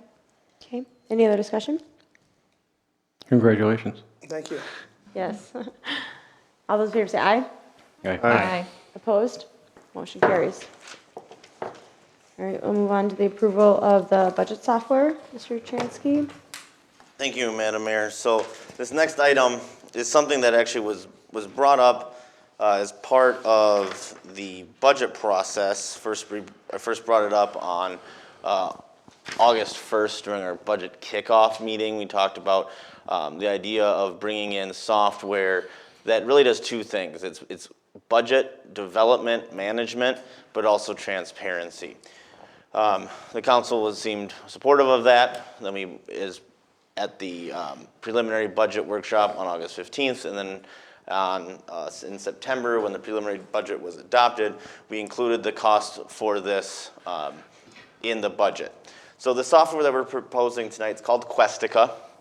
I did look at a number of different options for this type of software.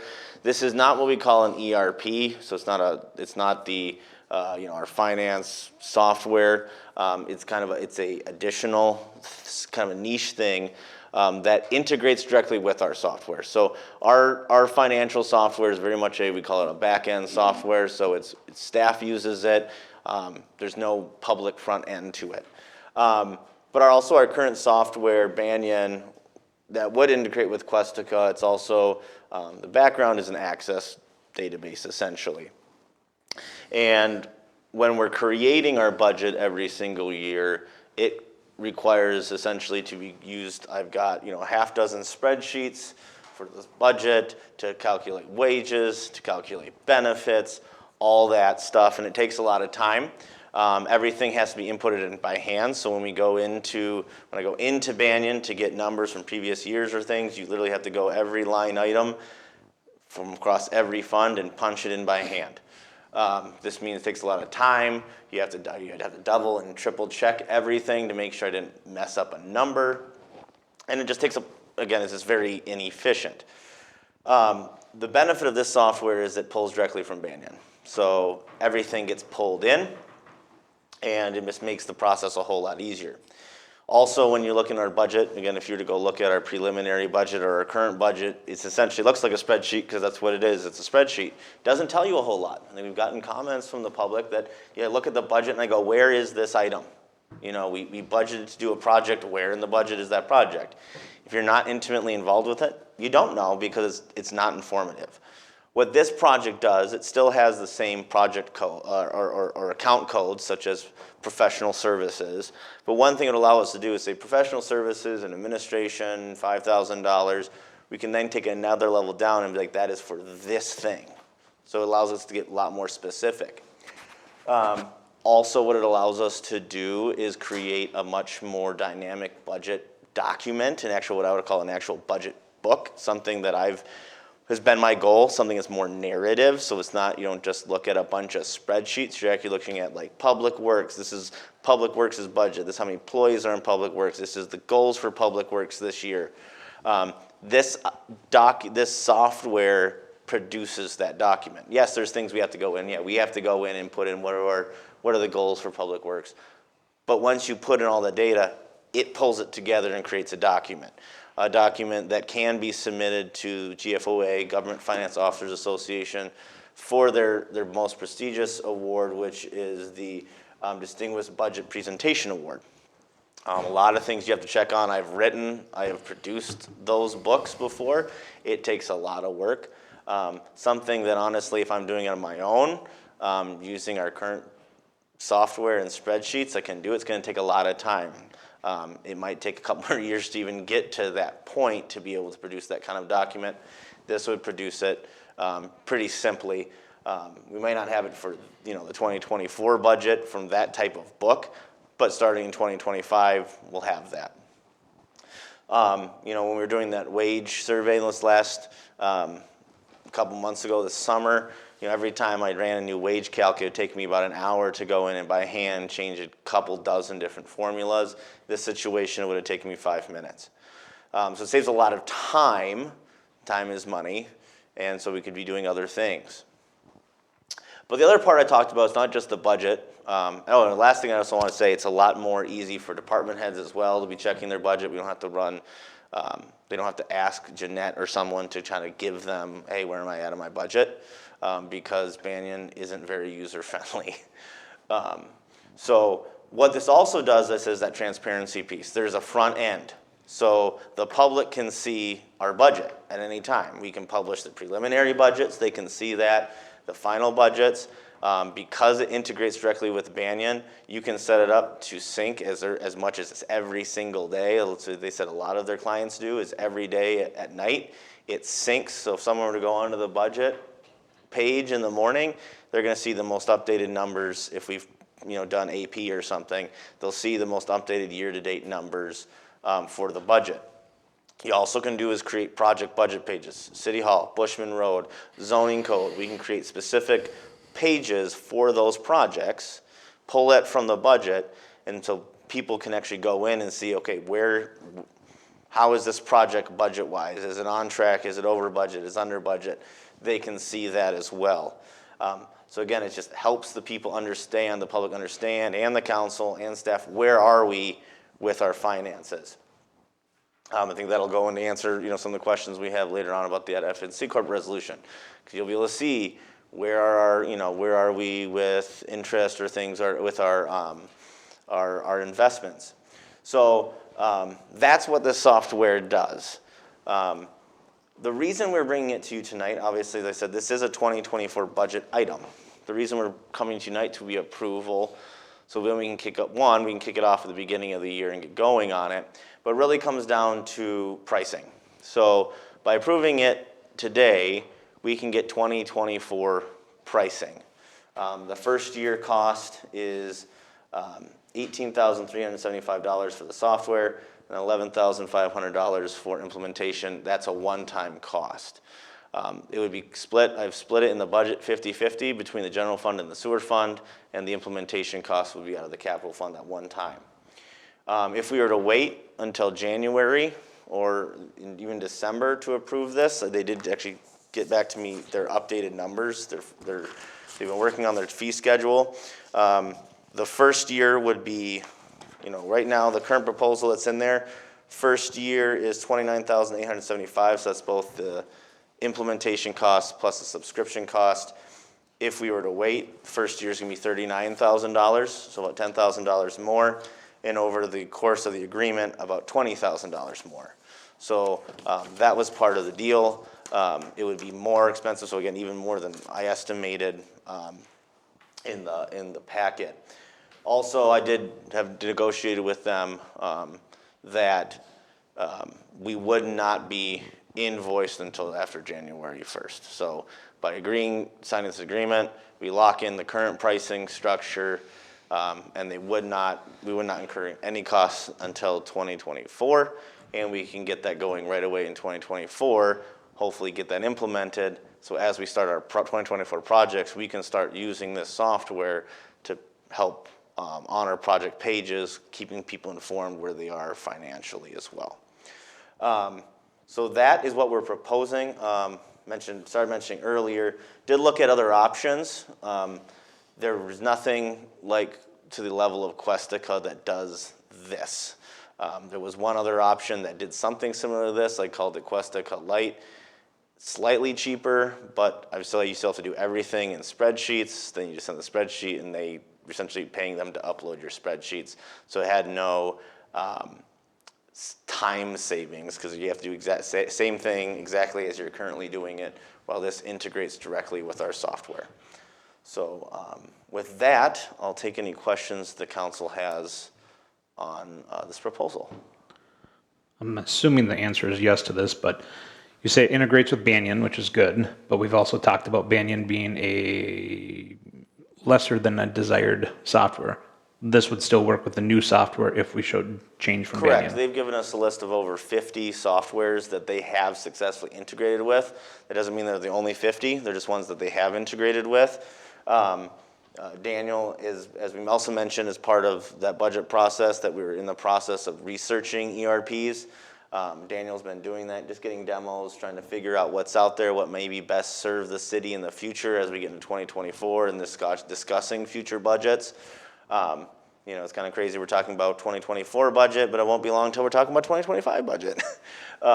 And pretty much all the main ones that Daniel's looked at that might fit the city in the future, they have already integrated with Questica. Thank you. Anybody else? Questions for Dan? What's the chances that we can have a rep from this company do like some kind of a demo at all? I did go into the link that was provided and the information, and I found pretty kind of general. I know timing's an issue. It always seems like it is. Any chance something like that could be coordinated? I know we got a workshop meeting this month. We can coordinate that. They'd be more than willing to do that. I just think for spending and investing that kind of money, it'd be nice to sort of see firsthand its capabilities, how it functions, I guess the overall user friendliness of it. I have no problem with that, but I'm assuming you staff saw the demo and got a presentation. I've had multiple meetings with them. Okay. One of the things that we're actually not proposing in this proposal that they also do have a capital piece. One of my projects that I want to get to do in 2024 is, I've mentioned but previously, is to develop a full capital plan for the city that includes all our equipment, facilities. We're looking at the streets plan, that would be part of it. Parks would also be part of it. We That is something we could add in the future that would help manage that again, but as it's not something we have ready, we're not including that as part of this proposal. So this proposal specifically budget, the transparency piece, personnel management, so all the, wages and benefits and doing all that. Okay. Are you looking then for a motion to? If the council is willing to move forward, yes. I feel as though with you guys being as hands-on with this, we are not. I trust your, presentation on this is why you want to use this software. I'm not sure a demo for me would change my mind on whether or not I would approve of this, so I would be in favor of moving forward. So I don't know how everyone else feels about it, but. I'll second that. Yeah, I would agree, yeah. What was that, a motion or? I mean, it could be. Do I have a motion? Why seconded? if Okay, that so was your then motion. we'll just use that as a motion. So Any other discussion on it? Motion from Zierden, seconded by Maroney, to move forward without a presentation. Well, would you still like to I could always, see again, it? if Councilmember Scott, if you wanted, if any council member wanted, even if you move forward tonight, a presentation, I know they'd be more than willing to set one up and one-on-one do one for you. Yeah, I mean, Yeah, if that's it's fine. at a workshop, we can Yeah, for certainly sure. I mean, coordinate Or that. come to a workshop later, yeah. Yeah, absolutely. I mean, it would be nice to see it. I just trust your judgment on it. All right, all those in favor say aye. Aye. Aye. Opposed? Motion carries. All right, we'll move on to the well testing requirements. Thank you, Mr. Madam Chansky. Mayor. So this is an item, again, this is the first year that we were doing the short-term rental licensing, so kind of, feeling things out. December, we come into a renewal period. And one of the things I just want to bring in to discuss with the council and see your feelings on it is regarding the well testing requirements. So because this was included because the city doesn't have any municipal water, all is wells. Part of where a lot of this came from was the original county ordinance. It was added, there were some things that were added to test for, like manganese and such, that had to, or actually, manganese was added and then we removed because right, Dana? That was the one that no one could find and get a test for. But some of the things that were added to that, and then there's an element where they have to have one test every year and then another test every 10 years. And what we'd like to have discussion about is where I'm recommending that the council amend section 155G to actually remove the recommendation and change it to an encouragement. The reason we're recommending that is first, again, when this was adopted originally by the county, it was adopted as a public health ordinance prior to them changing it last year to a zoning ordinance. The county has a public health department. They have trained public health officials. We do not. So when a well test comes in, we look at it, do our best to translate it, but we're not professionals. So it's a lot of times it's, okay, you've included it. I can look at it and see, okay, things seem to be falling into line. But again, I'm not a professional. I'm not a scientist. Or a professional to read these things, and no member of our staff is. So one of the concerns we have is, does that potentially open us up to some kind of litigation in the future if, for example, a guest of a short-term rental got sick, could attribute it to well water, that the city has, essentially blessed a well water test. Well, on one hand, you could say, well, just because we blessed it here doesn't mean it didn't get contaminated later on. Okay, that's the thing. But is it an unnecessary risk? And also, is it city involvement that is necessary in the first place? Is this something that really should be handled between a guest and an owner? We don't get involved in this for the resort or other hotels. They have, if there's an issue, a guest deals directly with that entity. If the county or the state health department has to get involved, they get involved at that point. I'm not really sure what city involvement would be other than potentially revoking a license you know, after we've approved it and now it's potentially contaminated and we're getting into those issues that I don't know if the city really wants to weigh in on. So what we're recommending is that the council be open to amending it, not to remove it entirely, but to change it from required to encourage or strongly encourage. So at that point, we're still saying, we are encouraging you to get well testing done annually for these items and every 10 years for these items, but we are not going to require it. So I'll take any questions the council may have on that. I think the purpose of why the well testing was put in there in the first place was just more or less to put the onus on that the owner should be checking it and not just keeping it status quo. And that way, as it comes back in front of us, they're doing due diligence on checking it. Does Crow Wing County require it? I've not checked their newest ordinance, but their original ordinance they did. So again, the original we ordinance, which mirror is the the public health yeah. ordinance. I They have haven't a checked their new department for zoning that. ordinances, but I'm assuming it would still be in there. Yeah. I don't know why they would have removed it. From my understanding, when they changed it from the public health ordinance to the zoning ordinance, there was very little they changed. And I see it being a civil issue too, where it's not, I don't think the city should necessarily get in the middle of those civil issues that could potentially happen. And so by removing this, I think that we would remove ourselves from that situation. I don't think that it's necessary. I think it just causes more issues. Well, it sounds to me like a good part of the reason why staff is suggesting removing it or changing it to strongly encourage is we don't have somebody on staff that can analyze We're not the comfortable results. reading them. Correct. So do we know, are there companies out there that we could, for a reasonable amount, pay to have analyze the well water results? Could look into that. I'm asking in part because this really goes back to conversations we've had on short-term rentals, right? Earlier in the year, why are we issuing licenses? And the other option Right. here is, again, I'd have to double check, Councilmember Scott, if the county still has that option. If the county was doing it, then obviously they have staff that reviews this stuff. And with the county's change, how that changed when they went from public health ordinance to a zoning ordinance, they no longer had jurisdiction in the city, but they've maintained that if a city wants them to enforce an ordinance, enforce short-term rentals, they will, you just have to adopt their ordinance. Yeah, we do. So I think Pequot Lakes has done that, and I know Nisswa have done that as well, where they've said, we'll just take the county's county, ordinance yeah. and let them handle it.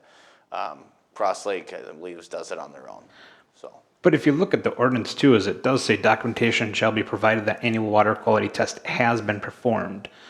The test, could we say, and include results? And all it So does, generally what they give us is like the test form. So they give the test and it shows like manganese this, chloroform this. Yeah. It just gives levels. The test doesn't say like, deny this permit, this is way over. but it doesn't say like do not drink or No. No. It just- dangerous. No. It says absent or present, and then it for says certain what level, ones. at what level is it present? And there are certain levels that are, acceptable, but then, most of the time, because I've dealt with some of And this. if it's like 0.01 over, are we gonna hold a firm ground of it's Right. slightly And most of the over? time what Again, you I'm not a do- scientist, so if something is 0.01% over, again, we're talking most of the time parts per million. I don't know, depending on whatever that chemical is that, Right. or natural element, is 0.1 part per million over the recommended, how effective is that to the public health? Most of the time, it's bleaching your well that actually is the solution to having some of that. So then it creates more of an issue, I think, from you guys, from your standpoint, to then have to follow up with, Yeah. what are they doing with the well and. Just in a quick review too of, what looks to be like the 1/3/2023 ordinance. There's nothing in there about wells, just septic. Oh, is there? I'll let you confirm. Do you want me to weigh in a little bit on that? Since Yeah, you can come up.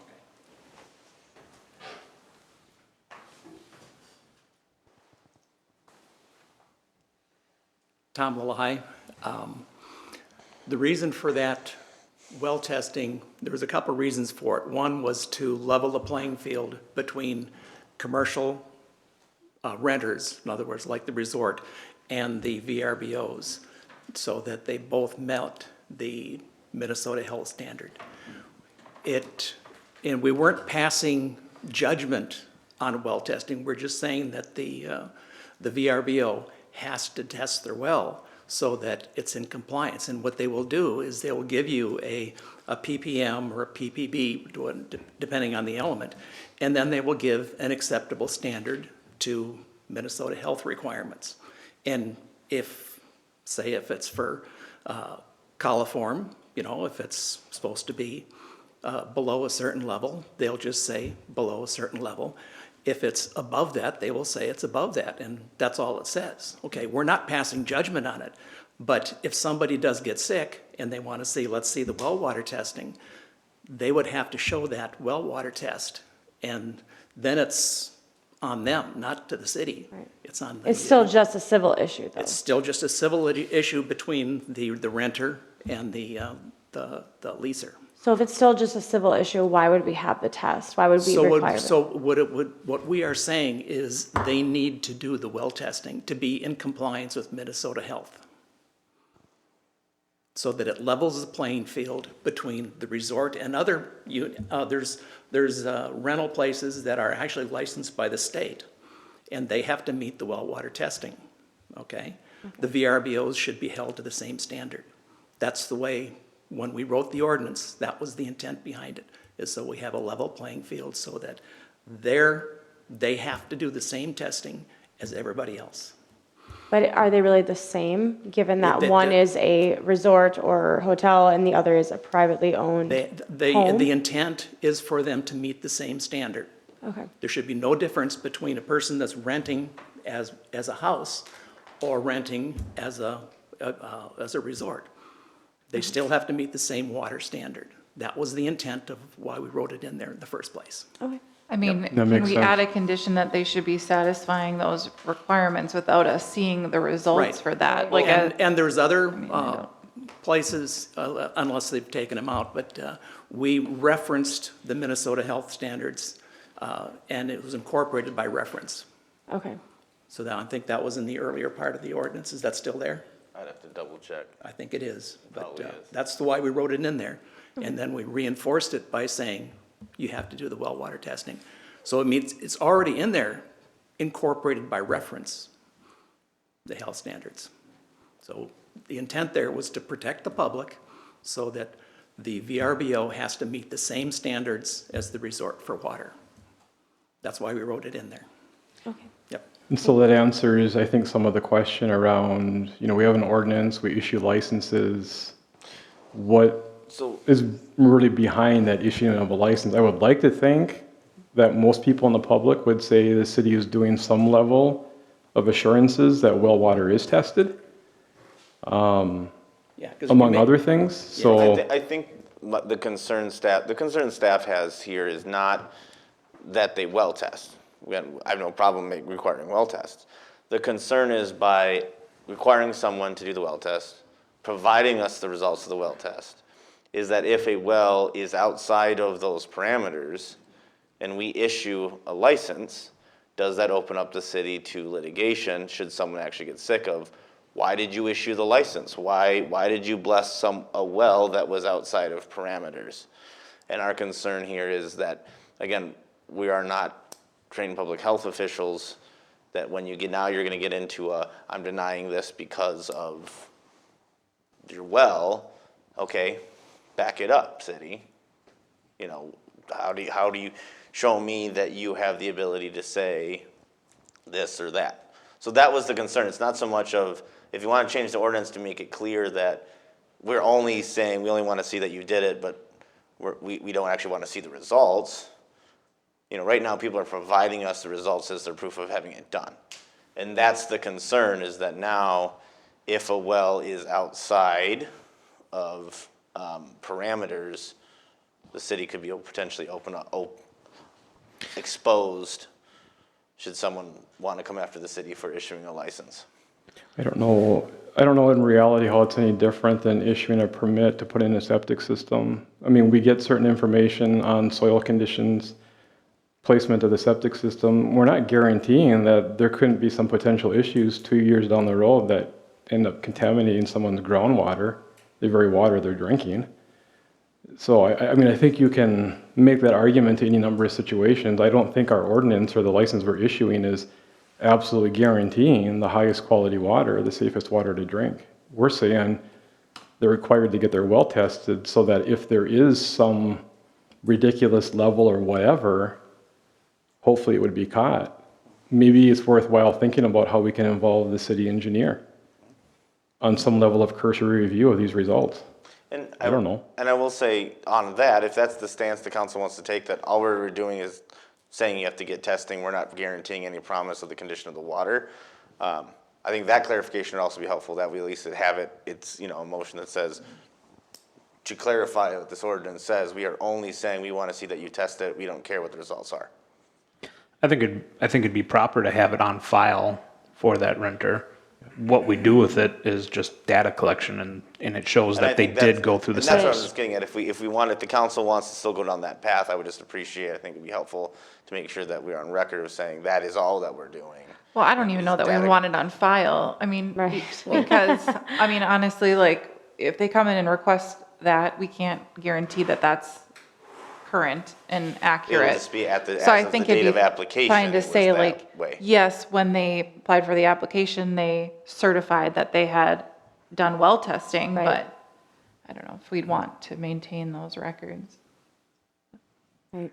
I think it should be up to the owner of the property to make sure that they keep everything up to date. I really don't think that there should be a part of the city that's necessarily like requiring it. But like you said, maybe there's more of a checkbox that says, you know, the last time you checked, was You it certify passed? Yeah, you've yeah, done, yeah. Instead of well. it being something they turn into you, I think that's a good idea. I think that we should move towards just more of a checkbox that the owner is saying, yes, the well has been tested and it came back that it was good. I think that that would be better for the city. But how do we know then in that instance that the testing's actually been done if we're not getting anything to confirm that? Well, I feel like that's up to the owner. I mean, then it's still a civil issue, right? So if the owner lies about it and there's an issue, the city still has zero involvement. Well, It's a civil in issue. that situation, just hypothetical in that situation, if we had just a checkbox in that example, you know, have you had your you are certifying, you know, maybe it's a signature line that I've had my well tested, you know, for these items. If it turns out they haven't, and a guest challenges it and comes to the city, we can go, well, It's not you our- lied, yeah. your permit is void, I mean, you come to the council and we recommend, you know, revoking a license because they lied on an element of their. Right, it may They also said help they that had it tested individual. and it wasn't tested. Yeah, if they it's are- one less thing the city has to worry about. I feel like that is a way better option, and, you know, homeowners need to take responsibility for their homes and the people that are in it, and that really, I don't think the city should be in the middle of a civil issue like that. Well, like I say, you have the water requirements that are that are incorporated by reference, at least if that paragraph is still in there. It is, and that's section I, private well system means a source of potable drinking water supplied to the short-term rental that is compliance with Minnesota Rules 4725. Yes. And has been assigned a unique well That should identification. suffice. I mean, we're saying in our ordinance that If that this is, statement, yeah. if it's a statement like that in a checkbox, I 100% agree, and. Right, and that was the intent. And it makes sense, Tom. Checkbox, you know, when we wrote Yep. it, it was. I agree with You that. show us the test result, and we weren't gonna pass judgment on it. Of course, it wouldn't be too hard to pass judgment on it if it says, you Yeah. know, arsenic is supposed to be, you Yeah. know, 10 ppb and it's 10 ppm, Yeah. you know, then something is wrong. Do you want to make a motion? Are we ready for a motion? So at this point, I think what needs to happen is more of, if that's the direction you're willing to go, we'll go back, look at the wording of the ordinance again. At this point, we'll have to do a formal amendment. Okay. So that would come back in December. So what I'm hearing from the council is we want to keep well testing in there, but more of a, you have to do it, we're not looking at it, Right. But you're gonna certify in some way that it's been Yeah. done. In the application, yeah. Yeah, I- certification would accomplish the same thing. Right. So in other words, it's going to be kept as a requirement It's or gonna be something that kept as has a to be done. requirement, but we might just rephrase the wording to make it clear. If you're just gonna certify that it's been done. Yeah. And on the application form, we might amend the application form, just maybe a signature line that says, I certify, and then they Yeah. sign, and then they actually don't submit it as part of their application Yeah. materials. That's easier for you guys too. I just, Yeah. yeah. Okay, That'd be Okay. good. that's you. Thank you. That's all on Madam Mayor, the direction we were looking for, so thank you very much. Thank you. All right, so I will turn it over. Councilman Jensen? I requested this agenda item be put on the golf cart rules. It started with two things: a resident sending me the Nisswa golf cart rules, and also after the putt-putt golf cart or golf course was approved by planning and zoning. One of the planning and zoning members brought up the concern of golf carts sitting out on highway, County Road 11. I mean, they expect traffic to be primarily golf carts. Does that mean they're gonna sit on a turn lane in County Road 11? You know, we have rules that state golf carts may be driven on county roads 4, 11, and 39, and city streets.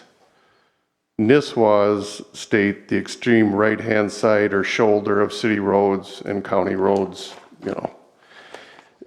I think with the permits probably gonna push 700 next year, we need to look at our rules and make adjustments to them. I, living on Shoreview Lane, see about every violation that is possible, from openly drinking, looking at cell phones, underage kids, infants sitting in driver's laps, standing in the golf carts, hanging onto the golf carts overloaded.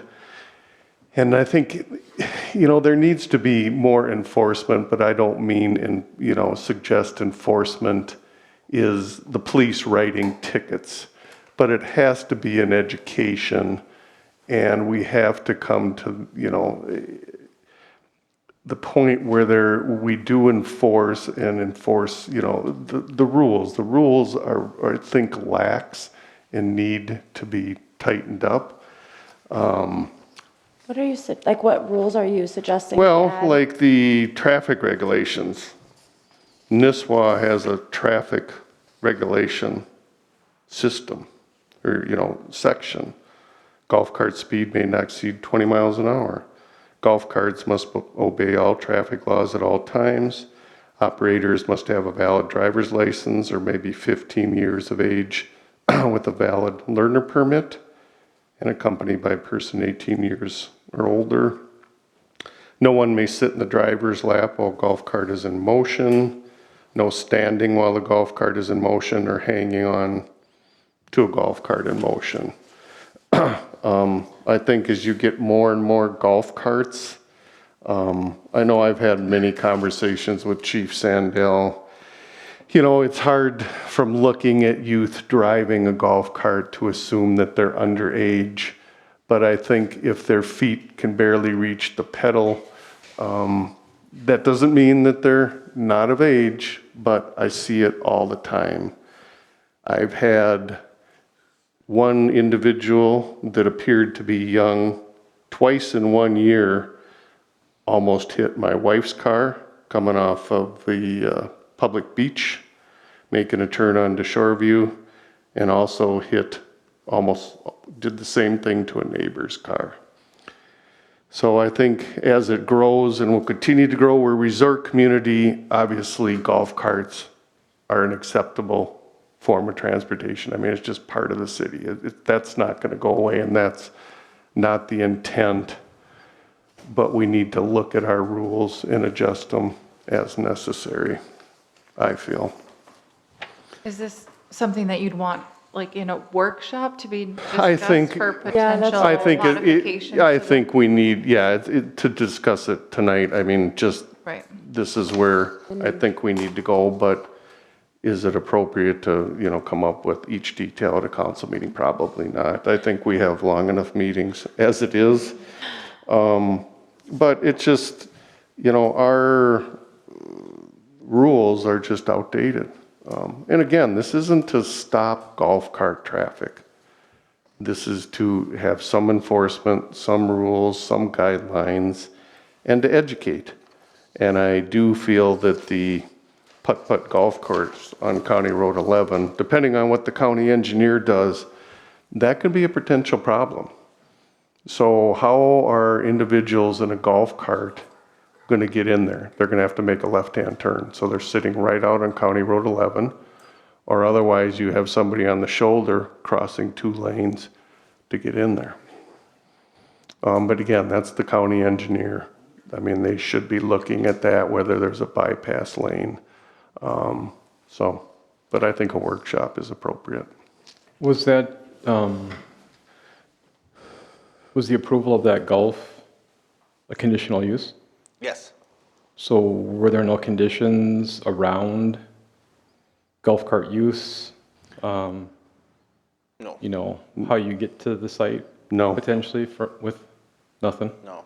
And city engineer, county engineer Tim Bray was actually present at that meeting and did give some input. Did not actually say anything against the approval of it, just, I think his main comments were, maybe in the future, when we look at County Road 11, maybe in the future we put a right-hand or left-hand turn lane in that area. But didn't give any reason to deny that conditional use permit or put a restriction on that. There is an element within, again, that is also a county road, so I'm not sure we can put much restrictions on, who can be driving on that. Part of this process is the county has said, if we do this, they will also allow people on 4 and 11 and 39. If we were to get rid of golf carts, they, in theory, could still allow people on those roads because those are their roads. But Yeah, I wasn't suggesting that we go to a place of deciding who Yeah, I just can wanted use the to give county you road that. or not. Yeah. It's different when you're in a golf cart and you're trying to get to a location like the golf area there in terms of how we would direct people to get there. Not using the county road. at that right? meeting, his primary comments were in the future, as we look at that corridor, specifically that intersection of 4 and 11, may want to be looking at widening it, putting in dedicated turn lanes and such on the shoulders, right turn lanes, and also, center left turn lane in that area. Not just for the mini putt-putt, but for pretty much all the businesses on that. And with a trail, we have that feasibility study that we potentially could do next year, and there's a lot of things that we could look at, including grant applications, which. Yeah, maybe the intersection will get worse because even today, like at where the gas station is, like if you're on a golf cart, it's not great, so. The county engineer did state that at this time, though, that they don't have any, it's not within their next 5+ years for them to work on County Road 11. Correct. So, again, that doesn't mean it can't change if things start to degrade in that area. Was there any discussion on the speed limit? And the reason I bring that up is, and I'll have to refer to Chief Sandell, but back in the day, wow, that sounds horrible. It wasn't 45 miles per hour in that business district. It was 40 or 35, was it not? Are you talking 11 from the Commander? Yes. area? I thought it did a speed increase to 45 when they did that speed study and they redid the county road. And the reason I'm bringing this up is slower traffic would help, but I don't know if that's a county issuance with the county road speed limit. Well, correct. We would have no authority to tell them what the speed limit is there. I just don't recall if back, if it was something different before. I don't recall. I will add to Councilmember Maroney, your question there. The county engineer did inform us that they have requested for that area, some other areas on 11, that the department, that MnDOT actually conduct a speed study in that area.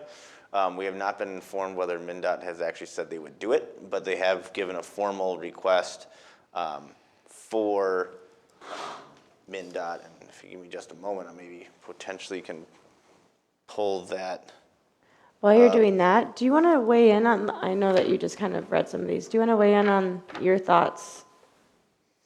Well, I don't want to get in trouble with anyone, however, we cannot stop people based on how old they look. We need violations, so that won't happen. And I've been at fault myself because I'm like, there's no way that kid is 15, and I was wrong. So I did something I shouldn't have done. If it's plainly obvious you have a 10-year-old, 11-year-old, 9-year-old, we're gonna do something. But when it gets that close, we cannot stop based just on that. There has to be some kind of violation. So we stop for violations. And I have no issue with, 15 years of age with a permit and an adult driver like in a vehicle. That makes sense to me. And we do, and this is my perspective here, but we enforce a lot more golf cart rules and regulations than other cities around us. We have council members that are proactive about the safety of golf carts, and we try to do what we can to educate those that are on the golf courts. With that said, there's so many of them. We have 1 or 2 officers out and about. We're not gonna see all the violations. So we will do what we can with what we have, and, safety is the utmost concern. So if anything we can do, get together and improve for safety, I'm all for it. So, Madam Mayor, just find that really quickly. The request was that the Commissioner of Transportation conduct an engineering and traffic investigation for the purposes of determining and authorizing the direction of signs indicating the reasonable and safe speed limit upon. And they have 10 areas across the county, but specifically in Breezy Point, County State Aid Highway 4 from the north junction of Edgewater Circle to County Road 11, and then also from County Road 11 and Robin Hood Lane to a half mile north on 4. So pretty much right up to about here. Right about actually just past the public safety building. So that kind of area, that Robin Hood Lane, and then around north, east, and then north. They have requested a speed study. Have not heard any information of whether or not, again, the Commissioner of Transportation has agreed to conduct such a study. Do we have anything about violations? Like if someone has a certain number of violations, can they get their golf cart permit revoked? I don't believe there's anything in our ordinance about revoking a golf cart. Okay. Because I think that would put more pressure on golf cart owners with regards to who's driving their golf carts. So we track our contacts with people. So if we stop a kid that's been warned for underage once or twice before, we see that on our record. So on our squad car, we see on our computer who we've dealt with, how many times we've dealt with them, if we talk to parents. So that drives okay, maybe this person needs a citation, or come down a little harder on mother and father, those types of things. So we do have that information available to us. Okay.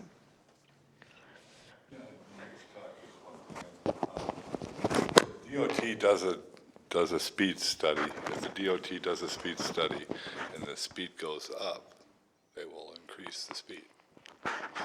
Just be aware of that.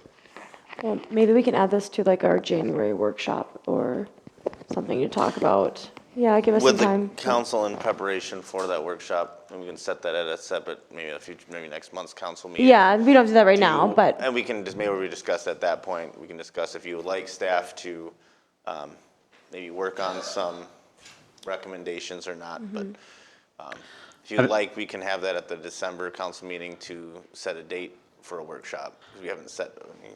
My only fear would be permits are issued January 1 for 2024. Technically, yes. So it'd be wise to actually incorporate some of the language that's in for NISWA that we'd like to see before new permits are going out.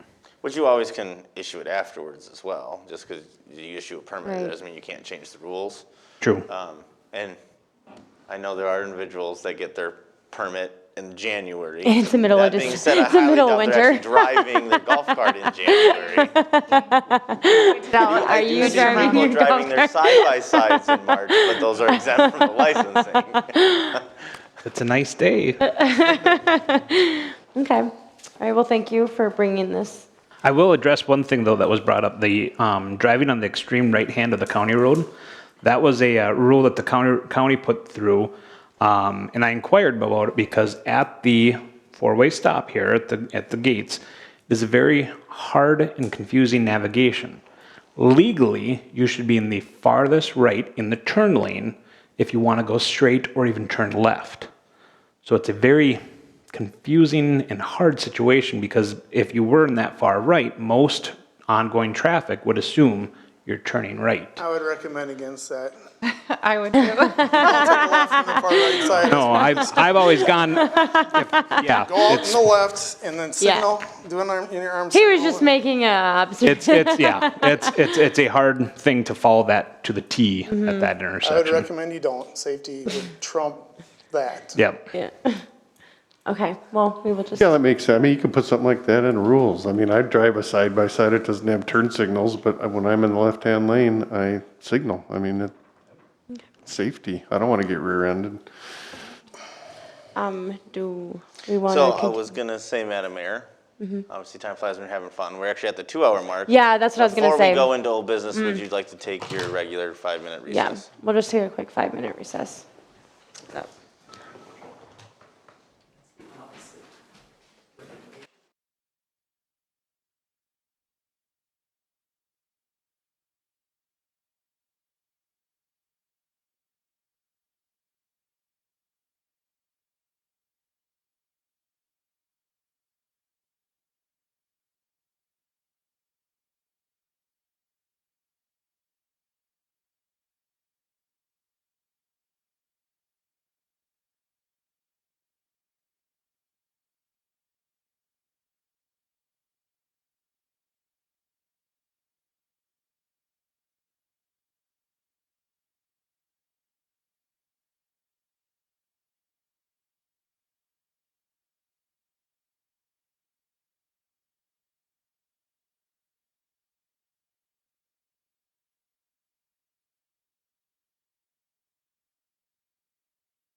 So we will call the meeting back to order.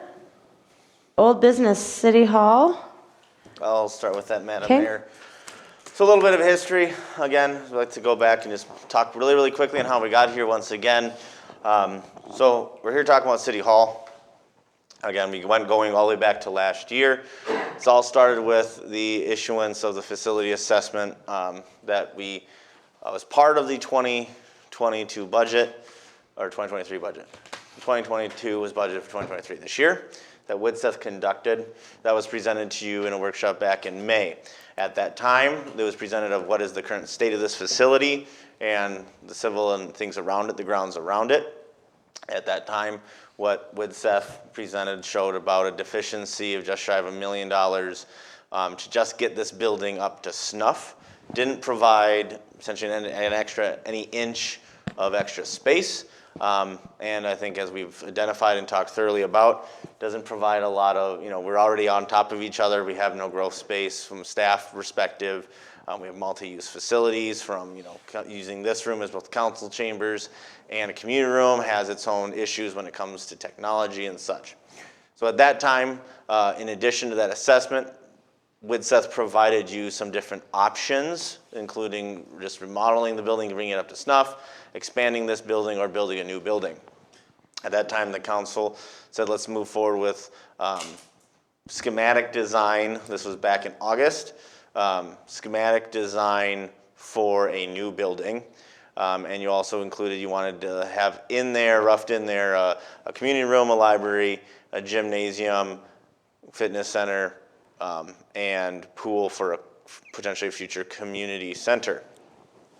That was presented to you in a workshop on October 17th. At that workshop, those that are present, we worked through that whole thing. All of that is included in the packet. Again, all of this information, starting all back to the facility assessment, also available on the city's website under the city projects. Go to City Hall, all there. We've been keeping that updated throughout this project. So at the workshop, after it was presented, the council, those present had consensus to move forward into final design for the presented City Hall building that included also the library space and the community room, but not pursue the proposed community center further. There was a request if they could see what would it cost to split out, do a gym and not both the gym and the pool. Lindsay probably can speak to that a little bit when she comes up here shortly, but that looked about $2 to $2.5 million just for that. So what we're here to do tonight is a couple things. So we actually have a couple recommendations for you tonight we're looking for. First is attached is a proposal from Woodseth for final design. There are 4 essentially elements to their proposal, as I listed in the packet. Design developments that would get us through all the design features. What are the fixtures going to look like? What's the carpeting? All those elements. Lindsay will be able to talk about more of that shortly. The construction documents, that's when we decide, okay, now this is what we want the building to be. That's when Woodseth actually goes in, get all their engineers, their architects, and they design every single piece of that building, every truss, every, tubing for plumbing, all of that, what would it look like to get it ready out for bidding, and then obviously, and then the final thing would be construction administration. So should the city go and actually just choose to build the building, be with us throughout that whole building process until a certificate of occupancy is approved. So in this process, it's also did this way that, at completion of each step, we're going to be coming back to council. Lindsay will talk about that and going, okay, ready to move forward to the next step, ready to move forward to the next step. So one recommendation we're making, I'm just going to go through all 3, and then I'm going to let some people here I'm going to introduce shortly come up and speak, is we're recommending moving forward with the presented proposal.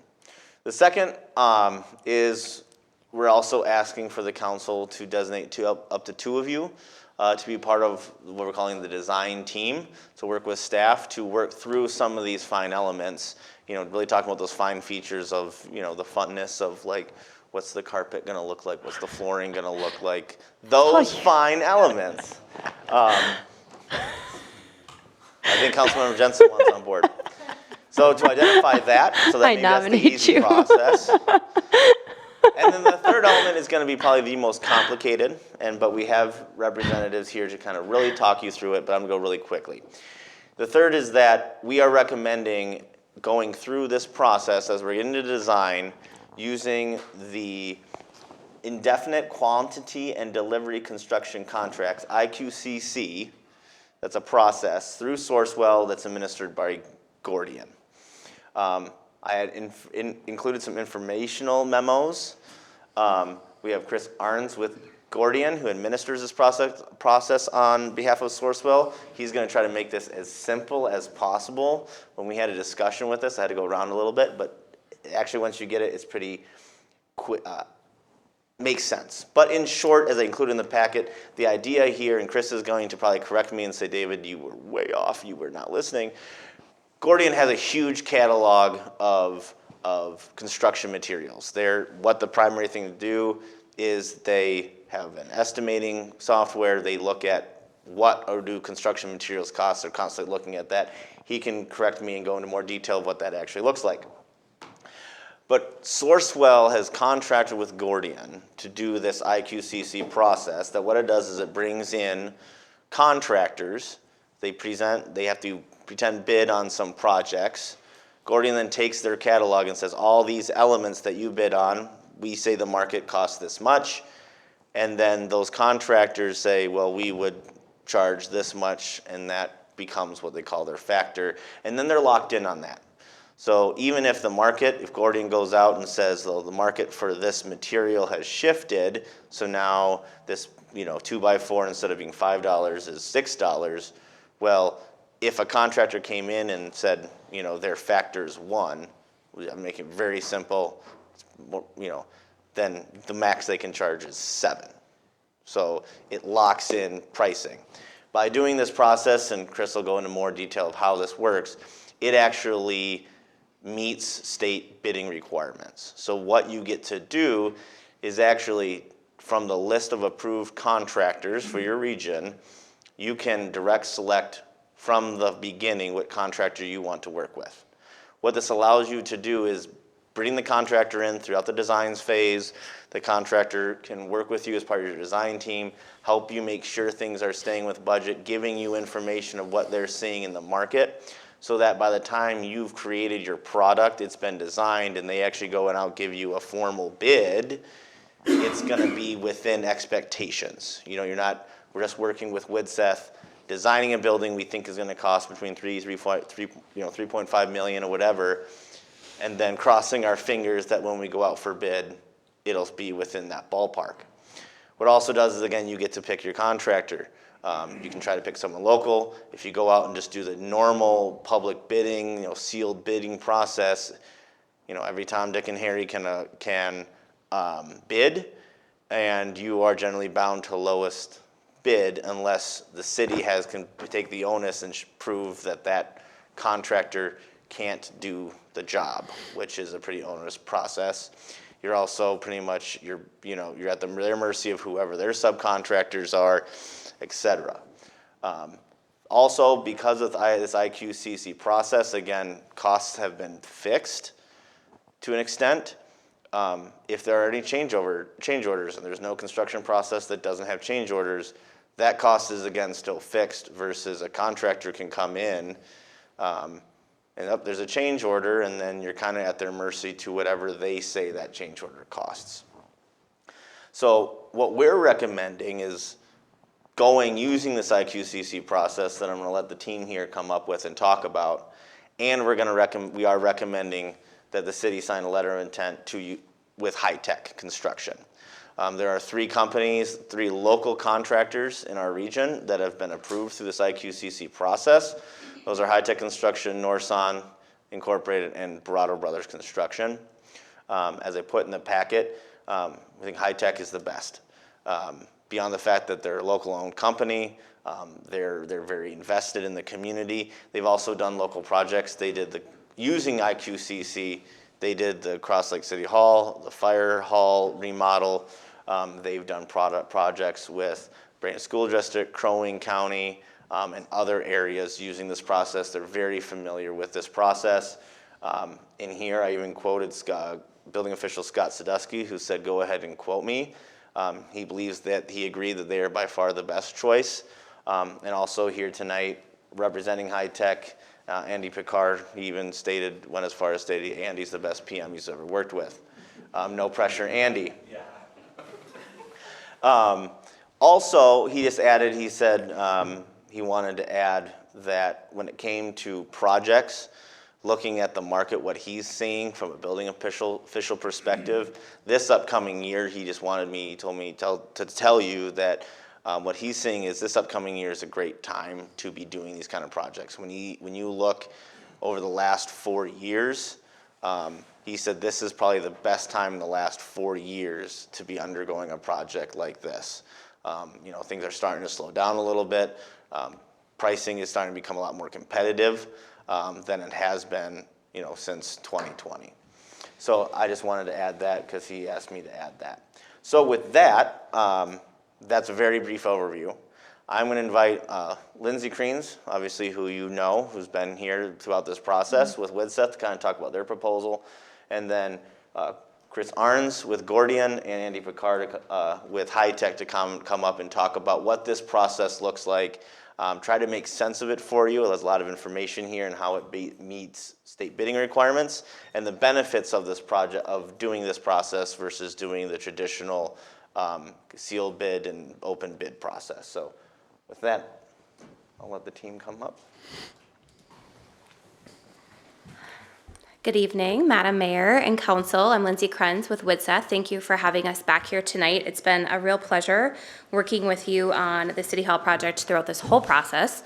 Administrator Chansky, great job. I think you've made my presentation quite short tonight. You've covered everything in really, really good detail. Sorry to make you wait 2 hours, by the way. Next time, we'll have you at the front. No problem. So just to summarize what Administrator Chansky has already outlined, the preliminary design for this project has been completed, and most recently the schematic design was presented at the October 17th board work session. I think the design was very well received. We had 2 different concepts to look at. The concept of a city hall project, including that community room and community library. Concept 2 was the same concept for City Hall with the addition of the community center. So that did include a gymnasium, a pool space, walking track, fitness components, athletic changing rooms, those types of things. Councilmember Ball, we did look at reducing that footprint of that potential athletic component to a community center just to a gymnasium. So roughly that would be about 12,000 square feet. So about 8,000 of that would be for the gym. I would figure about 2,000 for men's and women's locker rooms, changing, toilet rooms, those types of facilities, and then another 2,000 for support spaces, mechanical, electrical, janitorial. Figuring about $200 to $250 a square foot on average for those types of construction. We could look at a $2.5 to $3 million addition for just the gym, maybe a walking track component to that kind of community center. So that can definitely be a component as we get further into the design process. So as directed on the October 17th work session, tonight we have put forth a AIA standard document B101-2017. This is an agreement between the owner and architect for the final design services for architectural and engineering services for the City Hall building. We have also included a project schedule, which I think will lend really well into the other presentations here tonight. This is a very condensed project schedule. So upon approval tonight, we would immediately jump into the design development. That would run several weeks to about mid-December for approval at that December board meeting. And then we would roll into the construction documents. That would bring us through the new year with the anticipation of going out for a bid at the end of January, the beginning of February, hoping to be shovel ready for the construction project this spring. So it's a very, very condensed design schedule. And the Gordian process, which David outlined and Chris will further elaborate upon, is a really great process that WIDSET has used on many, many successful projects. Again, with the Crow Wing County, the school district, other cities and municipalities around the region. It's just a really great way to come together with other professionals to make sure that we're designing very efficiently and with a time schedule in mind to achieve construction schedules. I don't know if I have anything else to comment on as far as the architectural and engineering components. Is there any questions that you may have?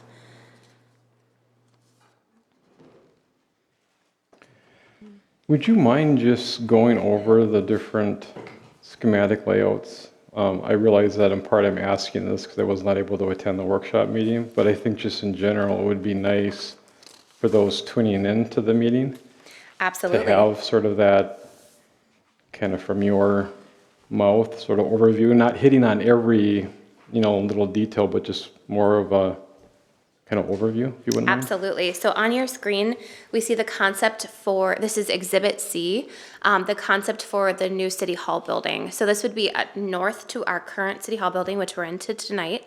That would be just south then of the public service building. Public safety building. There we go. So this is let's see here. It is a main level building, 11,500 square feet, with the potential of a lower level for 4,000 square feet. So just a partial lower level of this building.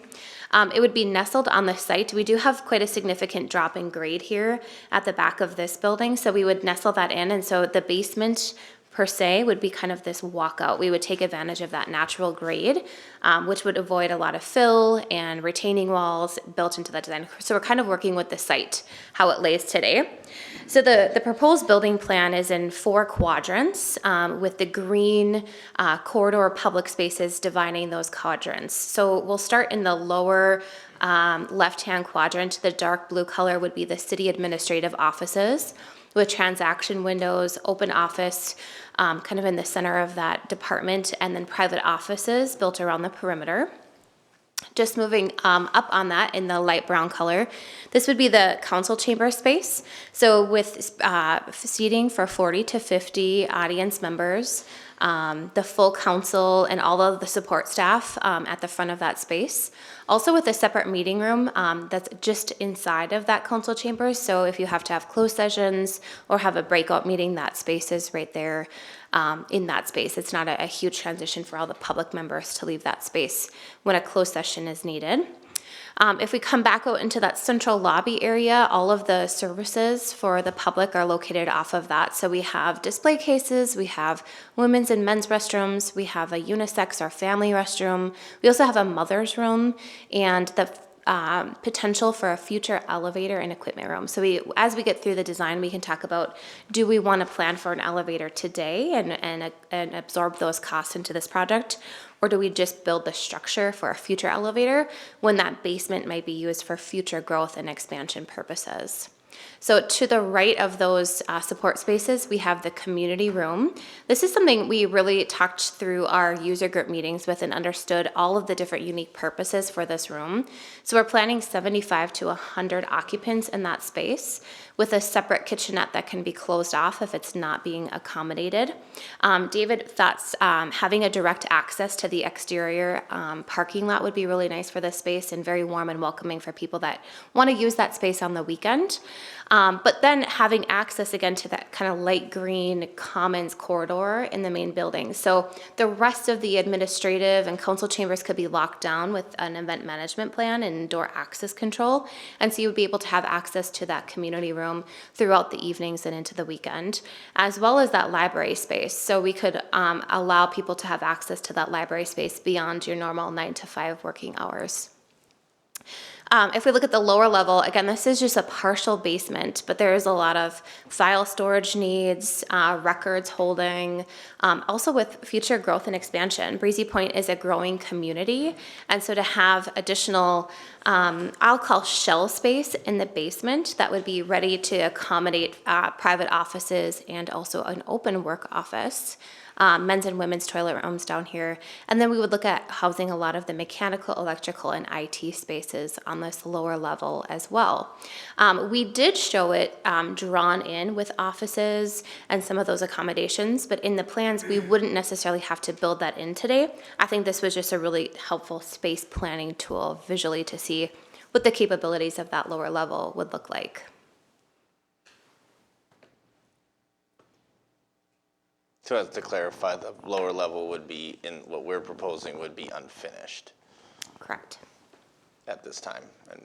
And that goes back to that element of the elevators. That's why we wouldn't necessarily need, we build minimum build this shaft for the elevator, but we wouldn't be required by accessibility to have the elevator because the basement would not actually be, we'd actually lock it so it's actually not accessible by the public. Okay, so I had to leave early because I had a fundraiser. Why did we move from a slab to a basement?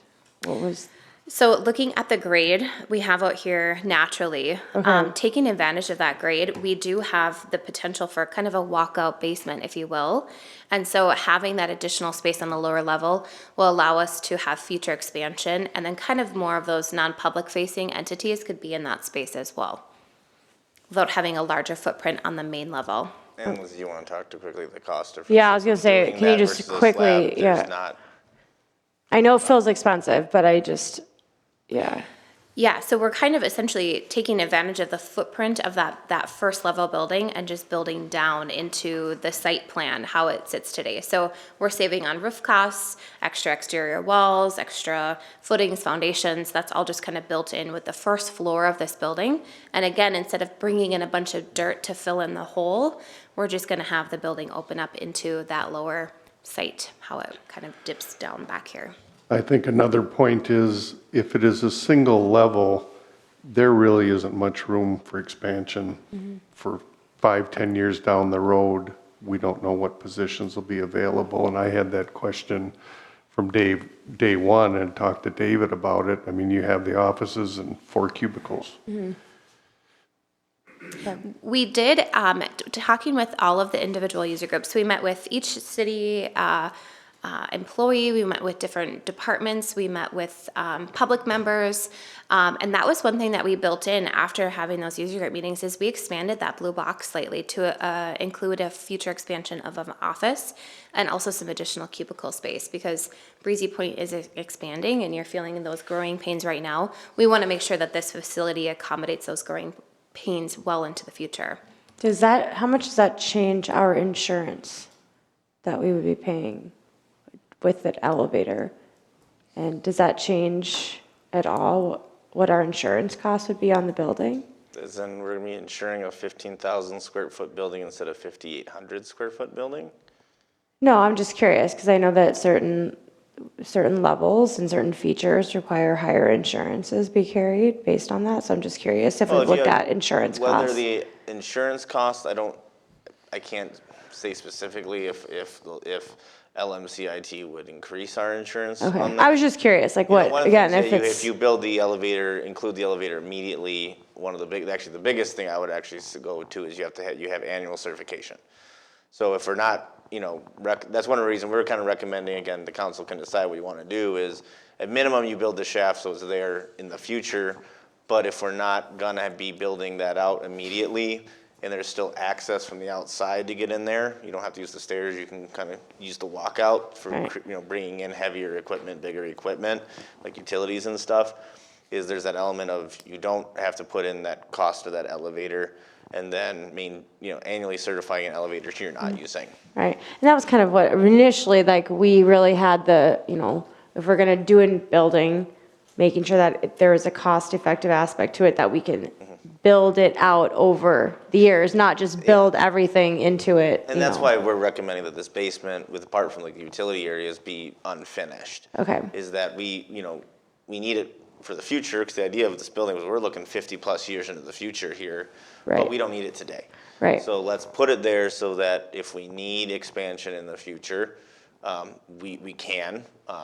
At that point you're looking at, okay, we just got to finish it, put up the walls and flooring and stuff, but it's there and ready to go when we need it, be that 10, 15, 20 years down the road.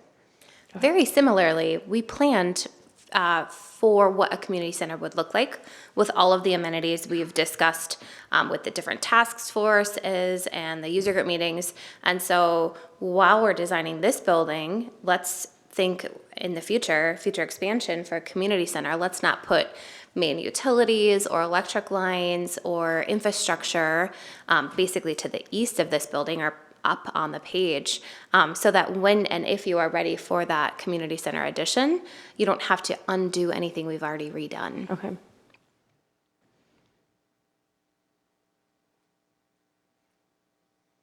Great. Any other questions architecturally? I think I'll hand it over to Chris to talk about the Gordian process.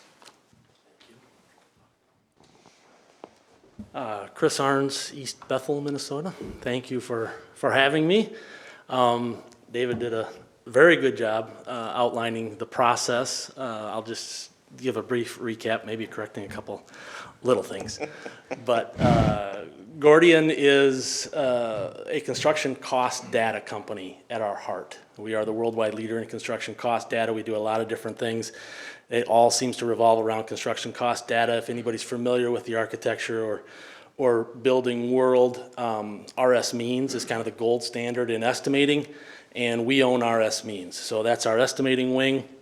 By contrast, they have about 65,000 estimating units in their data, and as David mentioned, our construction task catalog that this program revolves around is over 275,000. So it's much more detailed and dialed in, but he was accurate in saying that Sourcewell, based on their legislative authority, went out to bid, similar to what they would do on all of their other vendor contracts, and asked general contractors, and we also have roofers and pavers and some mechanical contractors, but they invited them to bid. But instead of there being a specific building project at that moment, they were given access to the construction task catalog. We've created 7 different construction task catalogs for the state of Minnesota, so you are not paying the same price that people are paying down in the cities or over in Duluth.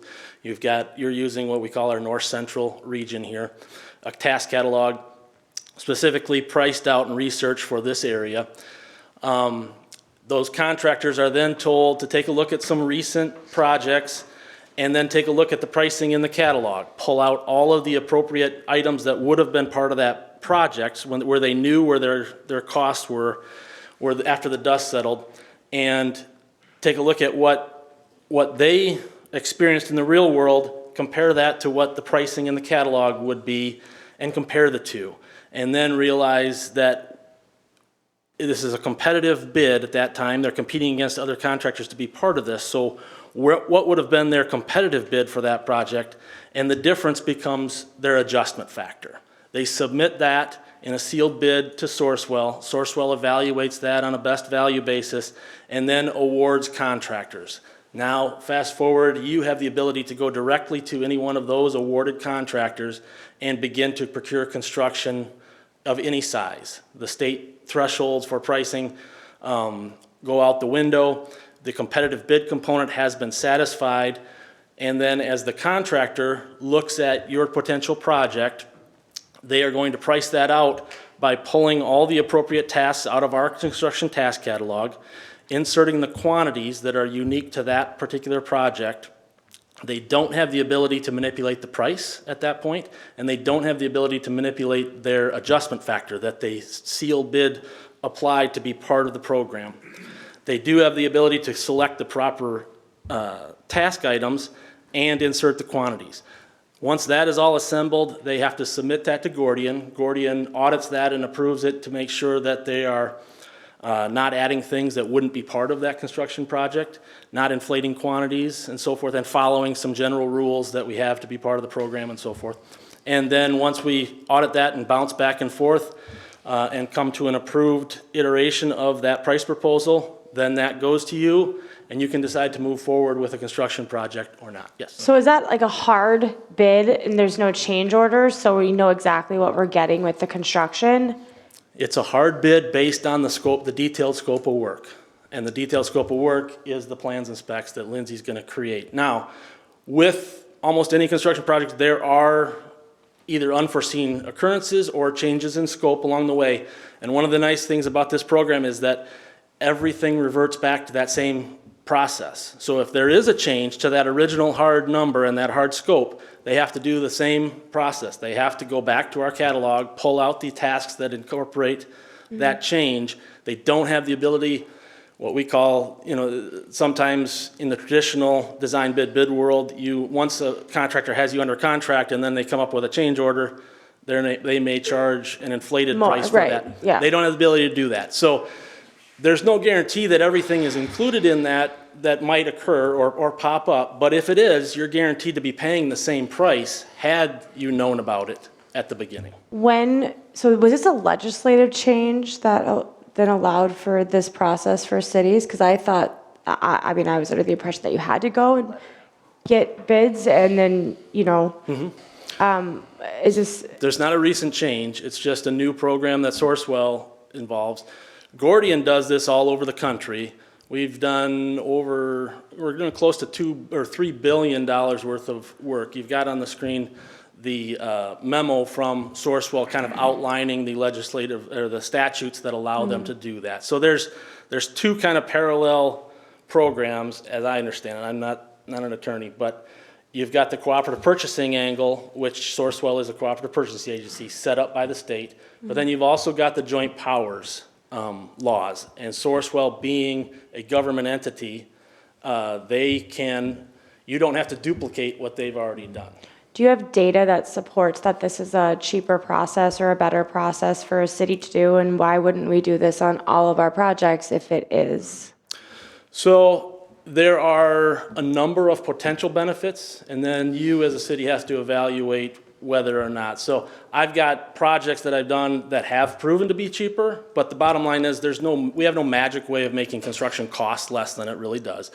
So that is just one of the potential. Most of that cost savings comes in value engineering and having the contractor involved earlier on in the process and being able to work with the design team and say, hey, let's not do it that way, let's do it this way, or so forth. As Lindsay mentioned, time is a potential big benefit, but not every project takes advantage of the time factor because a lot of times you have more than enough time. A third potential benefit is that change order process. There's a comfort in knowing that, number one, the number of change orders are reduced because you've got that contractor earlier on in the process working through things. So if there's gray areas or questions that pop up, they're going to bring it up at that point, not wait till the end. And they're also not going to leave things off the table at bid time that might be gray areas so that they can be the low bid and then bring it up later. But once again, that's not a guaranteed. Every project is unique. The fourth potential benefit that David mentioned is what we like to call you avoid the high cost of low bid, because you get to select your contractor.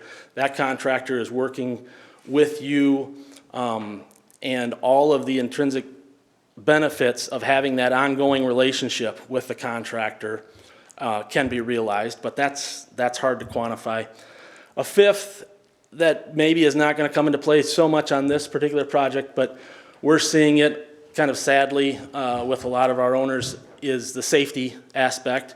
If you are going to incorporate certain safety features into whether it be bulletproof panels or beefed up security in a part, but not everything, those plans never have to go out on the street in a public bid format. So if somebody really has their mind set on something nefarious, they do not have access to those. So that may or may not be a big consideration. We've installed bulletproof panels behind dais for council members in certain cities that they just didn't want the public knowing that they were doing that. So those are the potential benefits. There is some data as far as document. Arizona State is a big construction industry study, and there has been some studies by them. This is called, everywhere else except for Minnesota, this is called job order contracting. Minnesota defines job order contracting as something different, so we don't. So if you see a study on job order contracting anywhere else, that's this process. We just don't call it that here. So you said something about picking the contractor. Does that mean that you work with any contractor? No.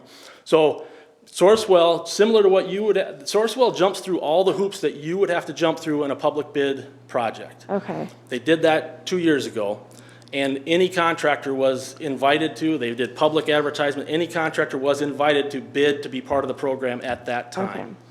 Only certain ones were awarded based on the factors that they submitted, and some other factors too. They do it on a best value basis, so the factor isn't it's the most heavily weighted component of the competitive bid, but it's not the only factor. And so there is a list of awarded contractors that you could choose from any one of those. yeah. I'm just curious about the process, because we've never Right. discussed this type of process for. Yeah, so, you know, we did the Cross Lake up here. We've worked with the city of Emily, city of Brainerd. I just last week was meeting with the city of Woodbury on their third project that they're doing through this system. So every municipality, county, school district, we've done a big project for Crow Wing County. They've all got their own different reasons for. Yeah, for I would like to hear from, I'd like to know what projects they were and, you know, what that looked like, just to get an idea of what their experience was with the process. Yeah, so that's kind of a brief overview. Are there any other questions, or? All right, well, thank you. If you come up with any, I'm available to answer, and I'll turn it over to Andy. Thank you. Thanks. Good evening. I'm Andy Pickar with High Tech Construction. I am honored to be here and be invited to come here and talk about you guys' potential project and potentially being a part of that project. So us at High Tech Construction, we are one of a few contractors that are bid on the Sourcewell Gordian project, or I shouldn't say project, but process, right? And we really feel strongly that we're the best choice for you guys as a contractor. We are a relationship-based company that does construction. And that, you know, with projects that we've done through Gordian, again, Cross Lake, we did their city hall. They were happy, so happy that they turned around and did their fire hall the next year later. So we are a Brainerd-based, Brainerd Lakes area-based company. We did most all of the White Birch Town Halls down the road, which probably contributed to the growth and issues you guys are having. So what we're proposing tonight is if you chose to work with High Tech Construction, and specifically through the Sourcewell procurement program, we would work together with the design team in Widseth and the City of Breezy Point's construction committee, if you will, and work on the front end of the project, give all of our insight at no cost. The only thing we ask in return is if you proceed with this project through the Sourcewell procurement, that you would choose High Tech to work with on the construction side. So again, some of the benefits of working with us on the front end is we can work through budgets. We can give accurate budgets throughout the whole project, even during the design.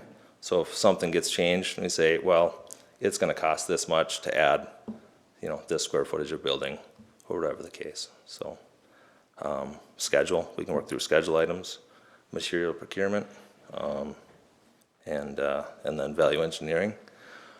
We can figure out savings, what it's going to save if we change things. We can do all these things on the front end instead of after it's bid. So that helps eliminate or minimize the change orders throughout the project. So I heard eliminate. Eliminate, yeah. Well, us contractors say that owners create change orders, not contractors, right? Sometimes. So, does anyone have any questions?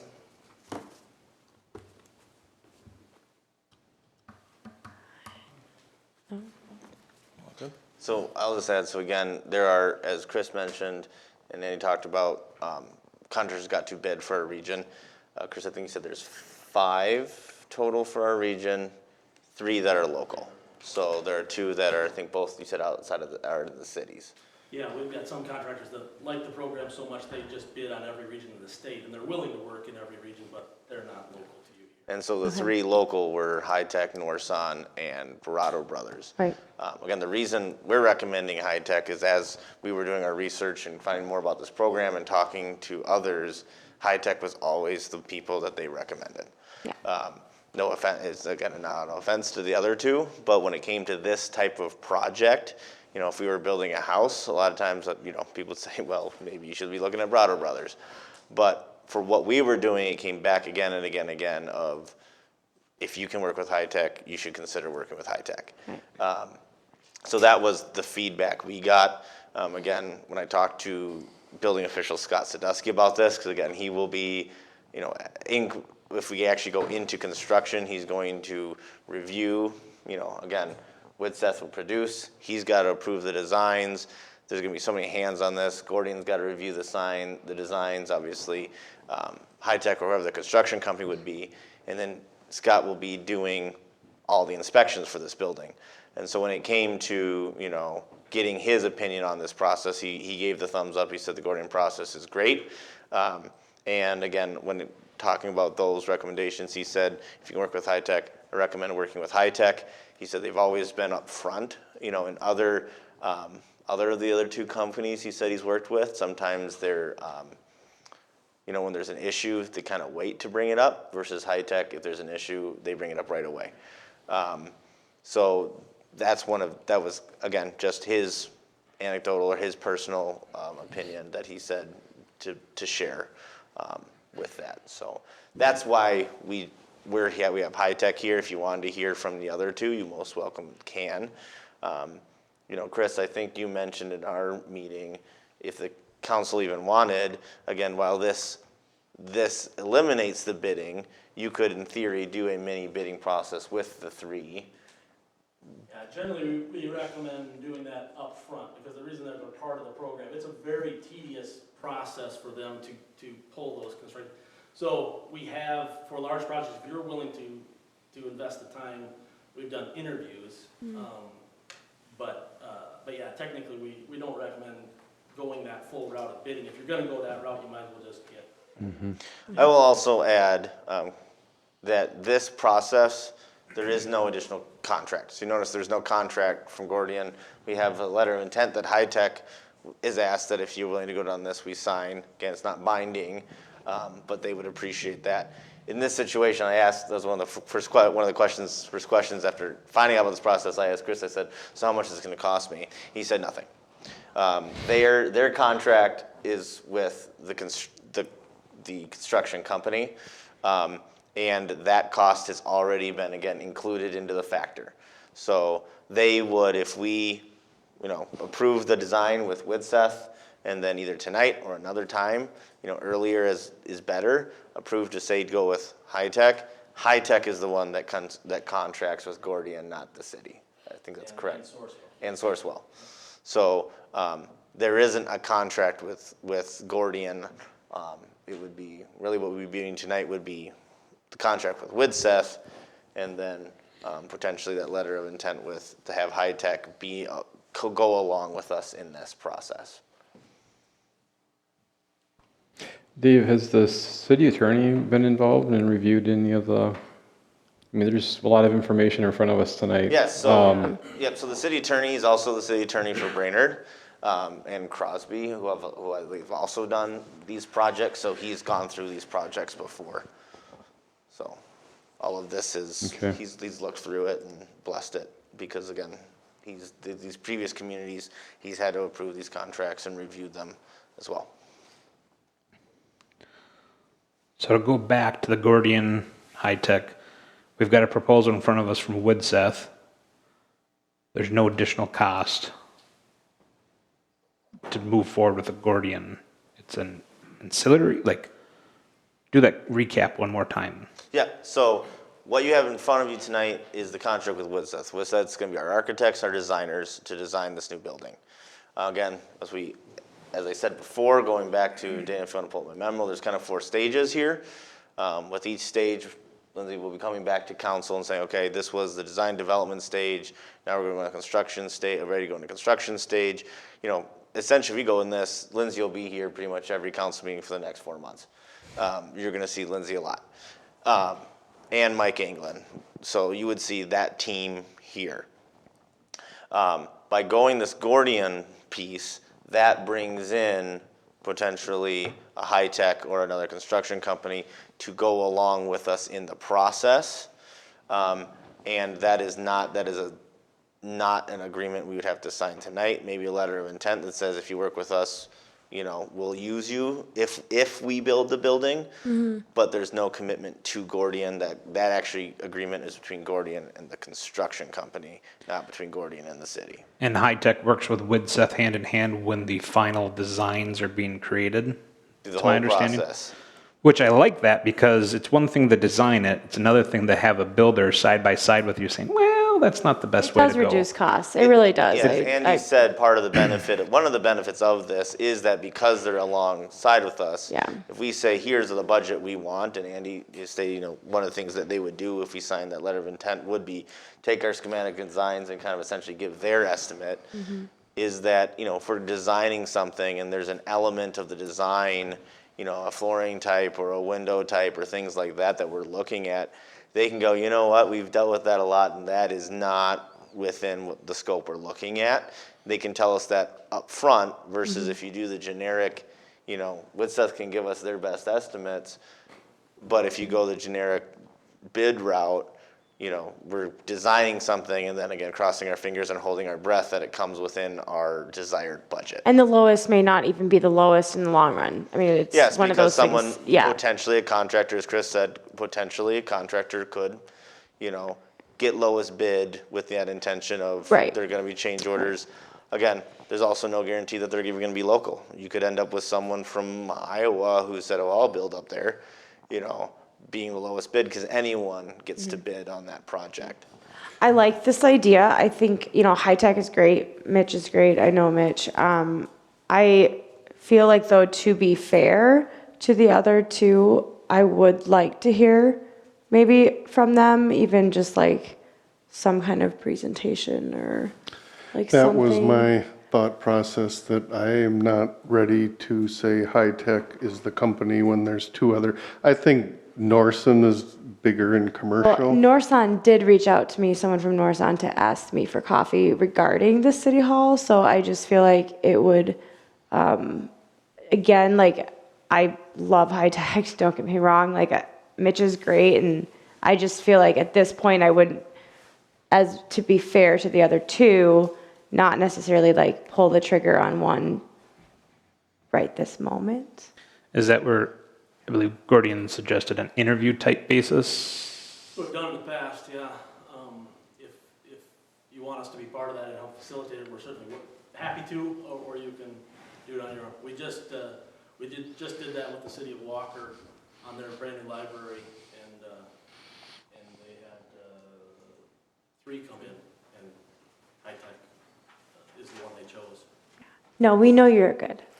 I mean, I do. I know you guys are great. So it's nothing, you know. We'd rather have you guys work with someone, whoever you're comfortable with this, I would say who you work with, that's.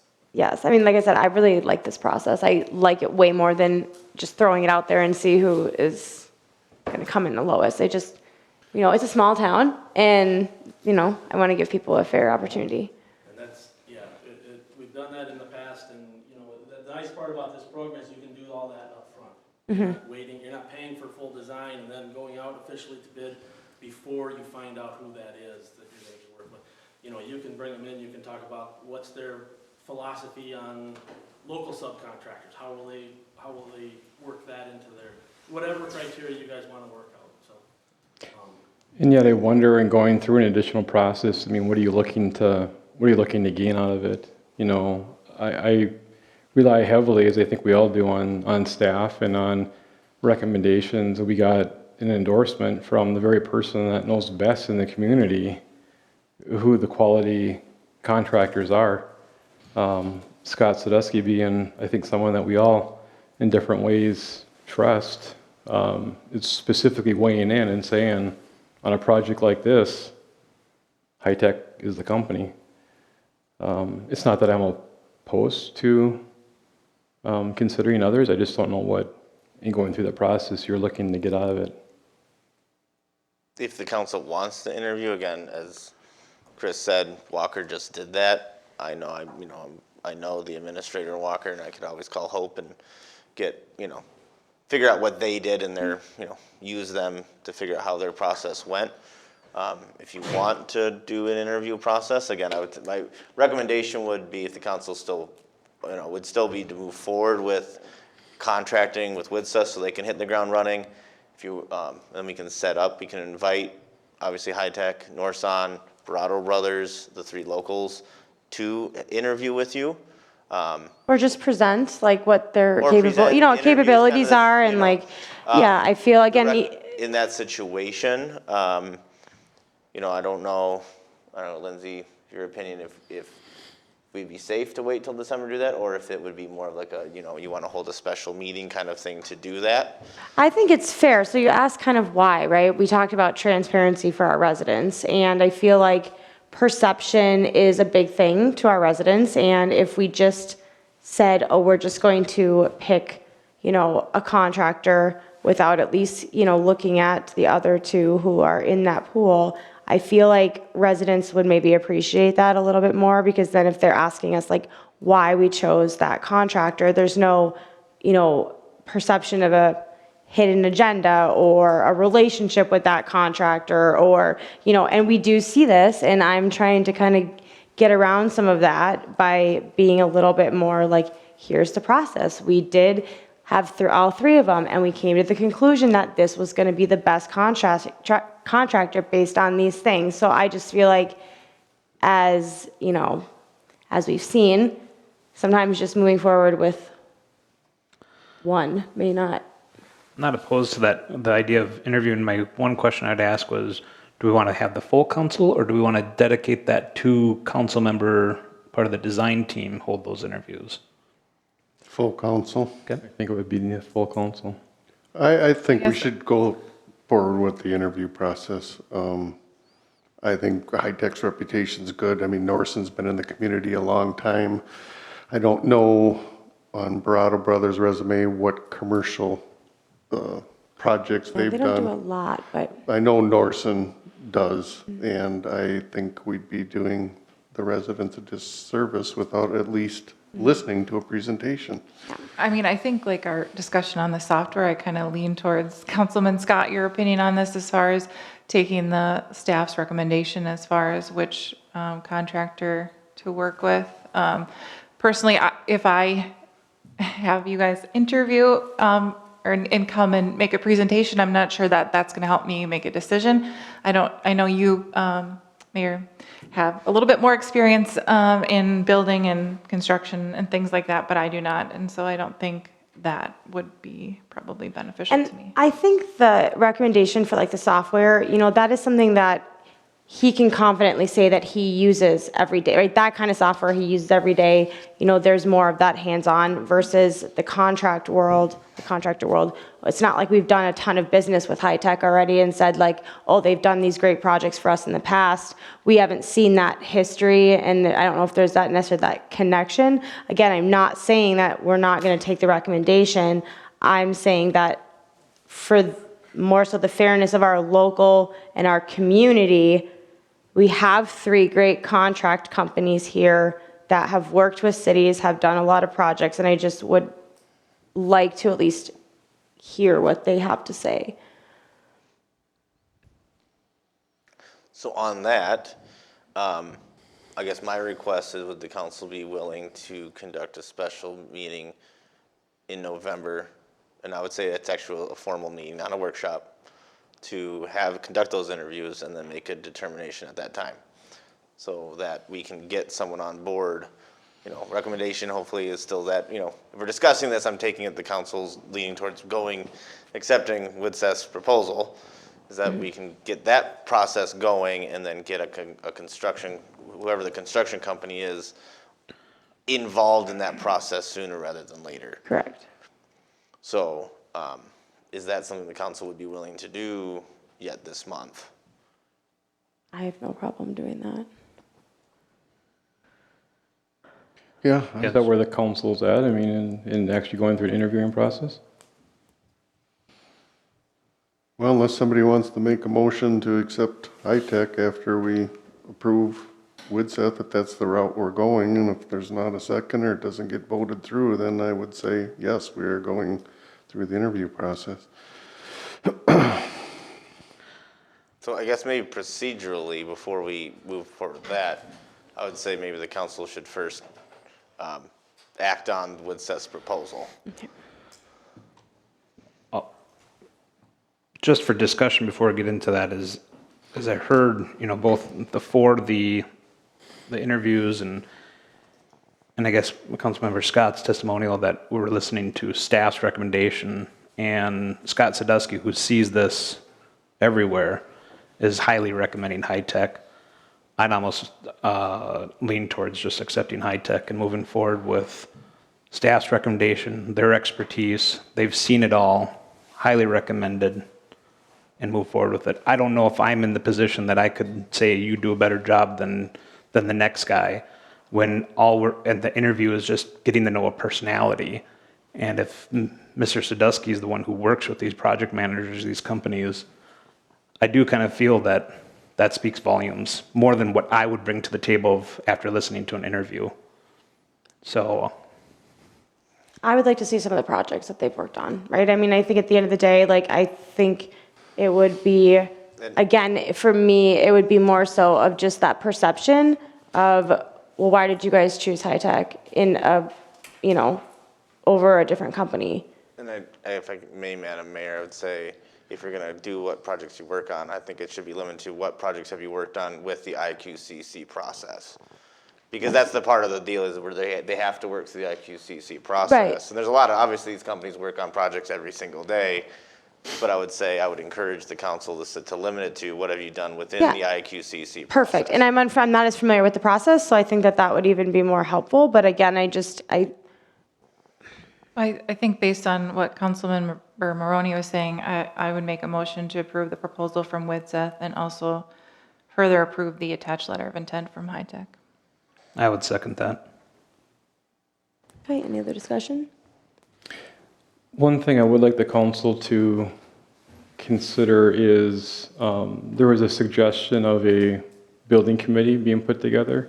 Yes. I think it's a great opportunity to include a number of members of the community, and I just wonder if we shouldn't think about the size of that committee and who it involves. I think having a couple council members involved makes sense, but I really think it would be a great opportunity to hear from different perspectives and multiple views and opinions as we move forward. Before you speak on that, and I totally agree with that, should we move forward with this motion and then address that? Because that is a second motion that we do need to do. action on that. Oh, okay. So I'm that would be sorry. a second. All right. I Yes. agree with you, so Yeah, I'd like to get to I that. didn't want to try to Yeah, so. Okay. put So that we one have, in. just to reference, we have a motion from Councilmember Ball, second by Councilmember Maroney, to accept the proposal from Widseth as provided, as well as approve accept the letter of intent from High Tech Construction.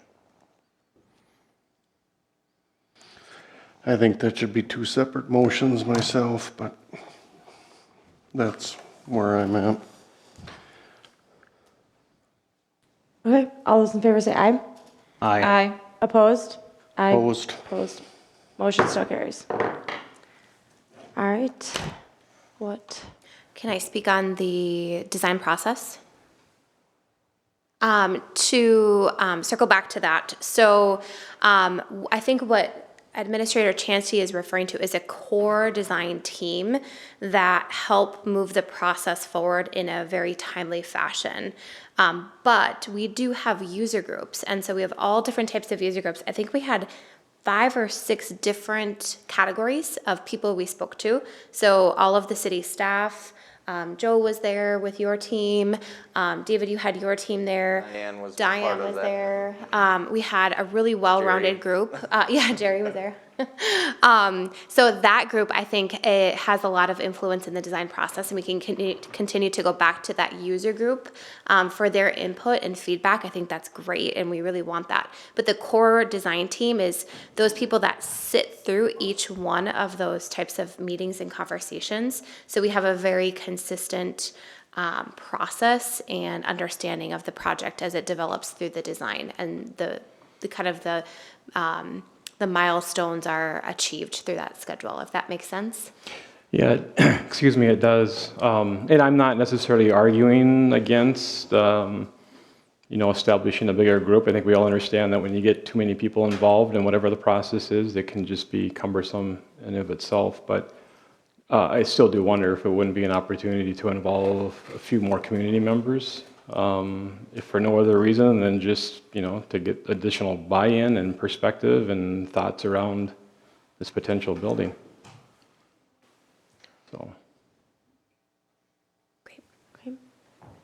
So, with that, again, I guess the question would be, do you want to have members, if the rest of the council is interested in Councilmember Scott's recommendation, as part of that core design team that Lindsay discussed, or have them as more of like separate user group meetings that, there's a library group that when we talk about the library, we bring them in and get their feedback on elements, but that core group is still the ones deciding on the main design features, or do you want them included in that core group? How would we choose those?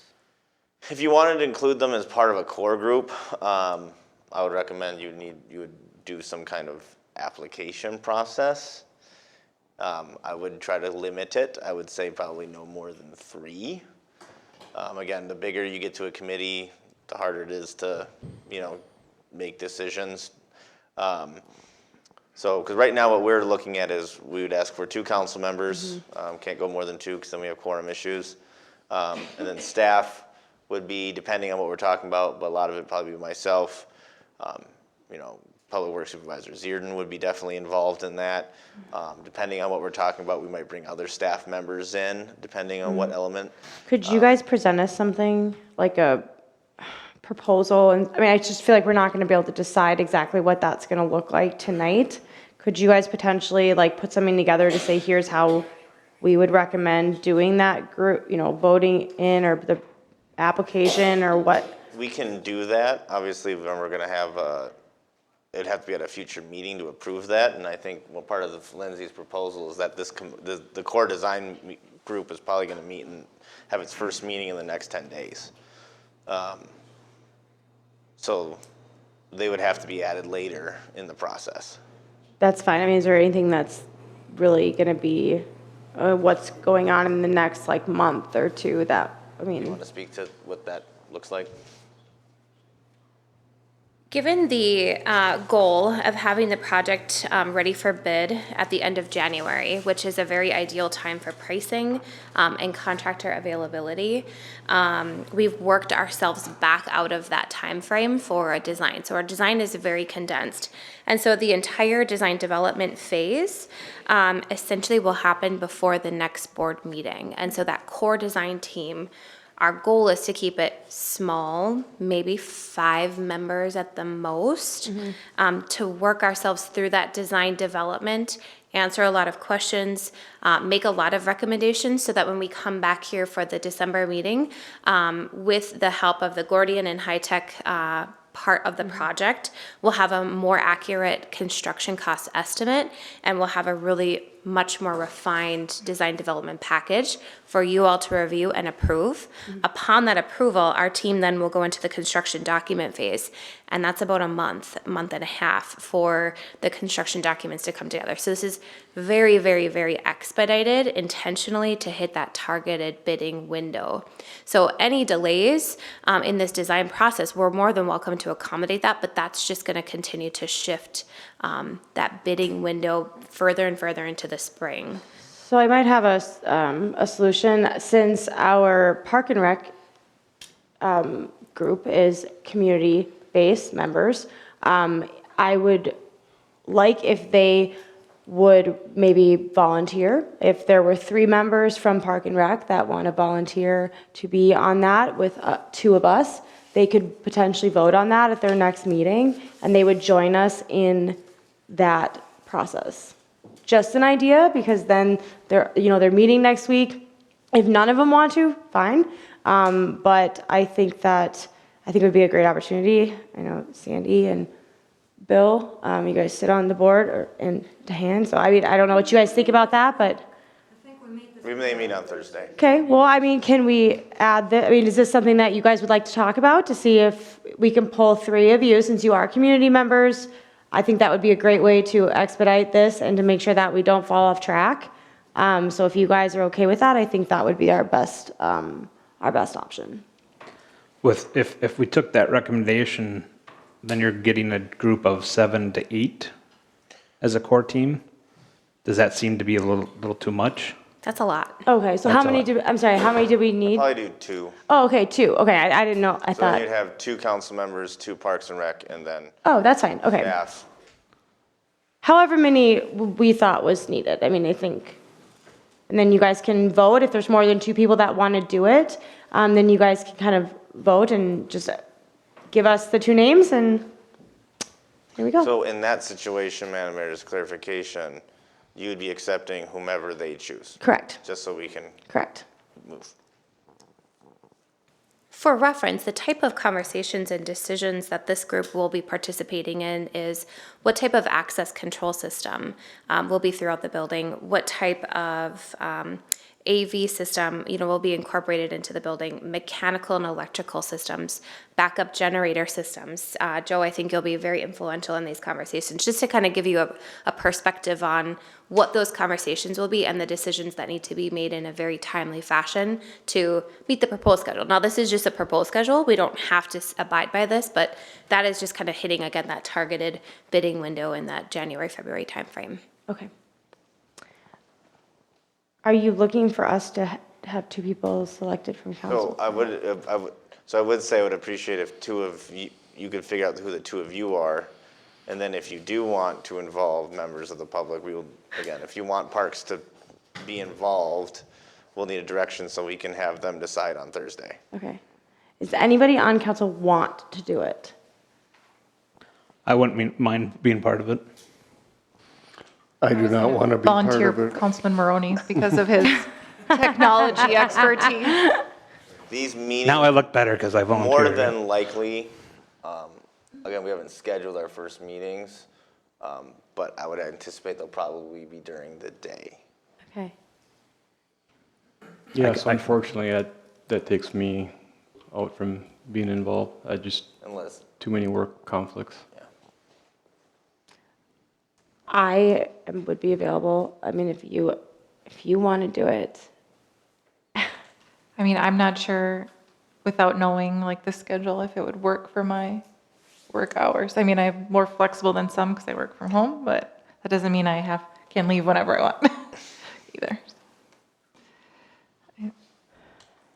It's up to you.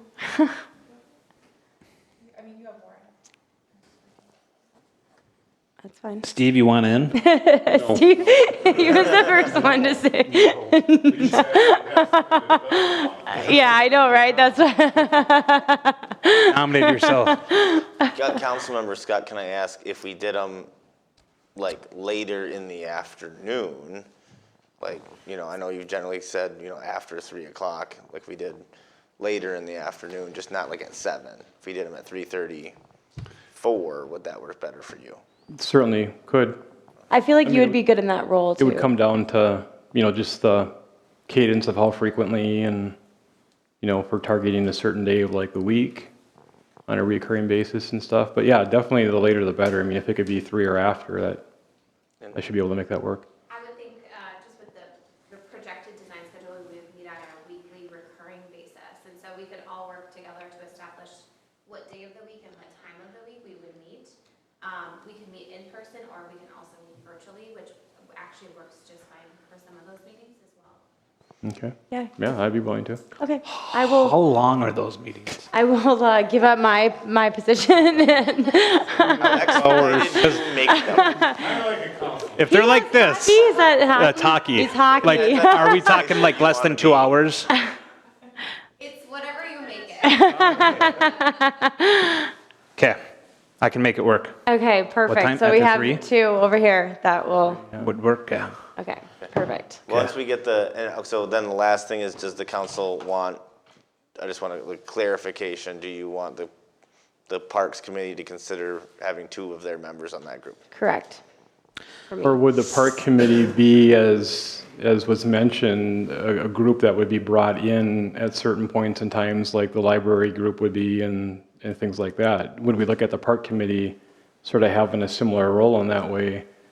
And would we be potentially just opening it up to anyone interested in the community? We might have folks in the community that have a very strong facility construction background. I mean, who knows? We can all, and that's the other, and that is, You know. to Councilmember Scott's perspective, that is another option we can do. We can look at as we're going through this process, we can always do, once as we get a feel and get these first 2 meetings underway, maybe it is, end of November, we get what we've done before, that I generally, an open house that's generally been pretty well attended. The community seems to enjoy those, that we say, okay, here's where we're at. If you want to come in, talk about whatever element you want to be, the community center, the library, and you can come in and talk about those things with the design team or the staff and consultants. We can absolutely do one of those. We've done them previously, a part of this project and for Bushman, and we've just noticed that they generally seem to be well received.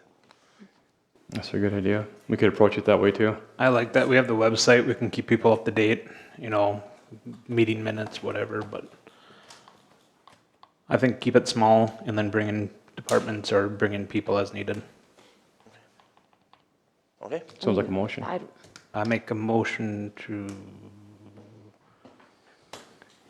Appoint yourself. Point yourself. what is I appointing myself? I'm appointing somebody else want to make that motion? Appoint myself and Mr. Scott onto the committee. Second. Okay. Okay, any other discussion? All those in favor say aye. Aye. Opposed? Motion carries. So, and just going back to what because you had said something about having members of the community, so are you still wanting that? I think what I heard was that we're going to probably shoot to doing some kind of workshop open house and let any member of the community come in probably later in the month after the committee's been able to do some Okay, work. so not appointing anybody, but just having it more community-based? Yep. Okay. Opportunities. And we'll keep that communicated, we'll keep the website updated. I know Woodseth brought in a new rendering for that rendering that was included in the packet board, so we're keeping that up front. I think Daniel intended to make a post tomorrow as well, so. Okay, I just didn't want to delay it with having We will be keeping things out there, and I think maybe we'll even consider looking at doing some kind of press release, just again, keep the public up to date of this is what we're doing, this is what the council decided to do tonight, so keep an eye out we'll figure out a date probably the next week or so of later in November that we're gonna wanna hear from the public. Perfect. Okay. All right. Do you guys get to go home now? Thank you very much. Yes, Thank you. thank you guys. All right, move on to B. I did watch the Park and Rec meeting. I thought it was they spoke about a lot of different things. It was super helpful, and I think it was just everyone really came out of it feeling like they had accomplished a lot, which is super nice. I feel like that was a really good meeting. So Mr. Jansky, are you talking about me, or I was gonna say, are you talking? The Parks Committee discussed it about expanding their group. They concluded that at this time that they wanted to retain at 7. Okay. They also discussed about expanding their roles and responsibility, and they'd like to keep on the dreaming and the suggestions and not being the power. And so they just kind of want to leave status quo in that regard. Well, I think I heard a kind of more of they want to have more, but they don't want to have necessarily so much more that they're moving towards a board, which we still don't really know what that entails. So I think that moving forward, if you guys need something right? If you need something, so if you want to have the power to make spending, to spend $1,000, up to $1,000 or $500, whatever it is, without council approval, or if you, I think that will help us in the future, like just letting us know like what it is that you're needing in order to do your job the way that you want to. I think maybe that is the best approach. I know that a lot of times we are kind of trying new things. We're spitting out new ideas. We're trying to improve communication. We're trying to improve flow. We're trying to improve process, all these things. And sometimes we don't necessarily know or have all the answers on how to do that. And so if we can just keep that open communication, dialogue, that would probably be the best way to go. Yeah, go ahead. If you're talking about a trail with, to the school, that would be nice information for us to be included in, since we're really excited to try to make connecting trails to the city. So, if you could keep us apprised of where you are with that, and maybe we can coordinate and work with it. Yes, absolutely. Make it even better. Absolutely. That was the plan, and, we just had a preliminary meeting. Yeah. And so. Because I don't know, is that the first you heard of it? A trail? Yeah. Yeah, we just met, David and I just met with Matt. And okay. so he presented, so we will be presenting that at the next council meeting. Yeah. But I agree. So I think that I can have more communication with you guys as well. And it might be a really great opportunity for the school, for us, win all the way around. Correct, I agree. All right, we move on to the disc golf permit. At the Parks meeting, they did hear a resident came in, Travis Moser, to speak about the tournament play, and they came up with some new ideas and new things to put on the permit. And so what they did is they asked for the last council meeting, we tabled the permit. They asked for us to untable it, send it back for them to be able to rediscuss, along with other things pertaining to the disc golf, and letting them kind of have free reign of what to discuss. No agenda. They just discuss to see what can they do to make things better. I would like for you guys to have that ability, no matter what the topic is. I mean, realistically, it's really hard to say you guys can only talk about these things when you could be in conversation and something else could come up. I know you guys already have long meetings. I mean, so do we, but we are getting things done. And that is kind of the point. If we're going to be able to sit there and be productive for a couple hours, great. If we're sitting here and not being productive for a couple hours, then we're probably wasting our time. But I feel like for you guys, in, just going through the communication, I really do feel like you guys should have the ability to talk about what you want based on how your conversations are going. I don't know if you guys need a motion from us for that. So to clarify, it's not that the committee doesn't have authority to discuss anything to do with parks. That's what they exist. In this situation, it was an item being held and dealt with by the city council. So, one of the reasons they requested to talk about the permit again is because they already sent it to you and you tabled it. Mm-hmm. So formally, the discussion is over. So again, they're a recommending body, so that's what they're saying is, well, we would like it back. We want the council to accept that we would like it back to discuss it more. Instead of, again, it's generally, the process would be you've tabled an item, that conversation is not going to continue until you choose to. I think it suffices, though, that if they want it back, like it's not even a conversation, it's just a Parks and Recs need it back. They're going to talk about it, great. Not a conversation, right? They're literally telling us that they want to talk about it at the next meeting. I don't even think that it really needs to be a conversation, like, amongst us, because they're telling us. But as a tabled item, you've tabled it. Mm-hmm. So it's not coming back for you to discuss until it is untabled. Correct. So I'm making a motion is to untable the disc golf permit, to send it back to Parks and Rec upon their request, and to also allow them to discuss anything disc golf related regarding use, regulations, maintenance, etc. The floor is theirs. Perfect. Just to clarify, potentially they could have discussed it, right? And then sent it to us and said, please untable this and review our suggestions to this? I mean, Generally, general process is if the council has tabled a discussion item, it doesn't get discussed again unless you untable it. Well, if I But they remember can right, discuss it, right, though?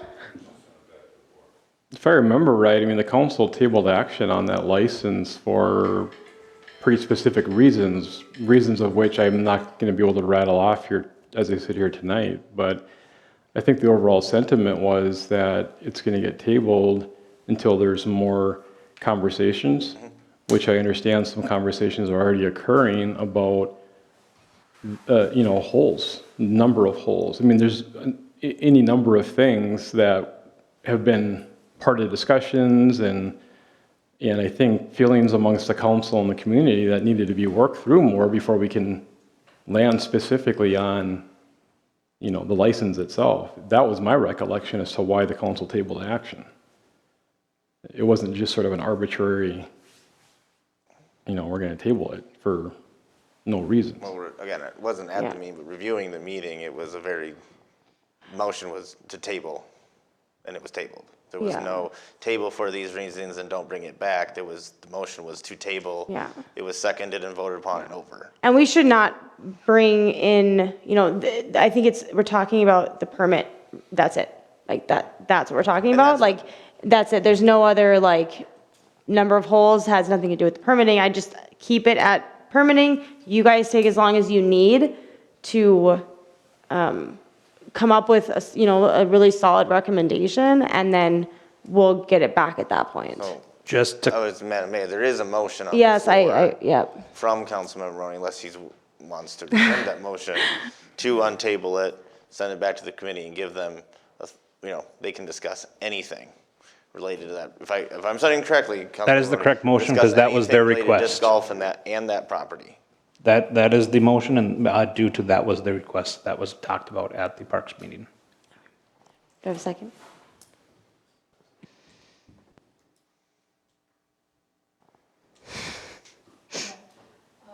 I'll second. Any other discussion on this?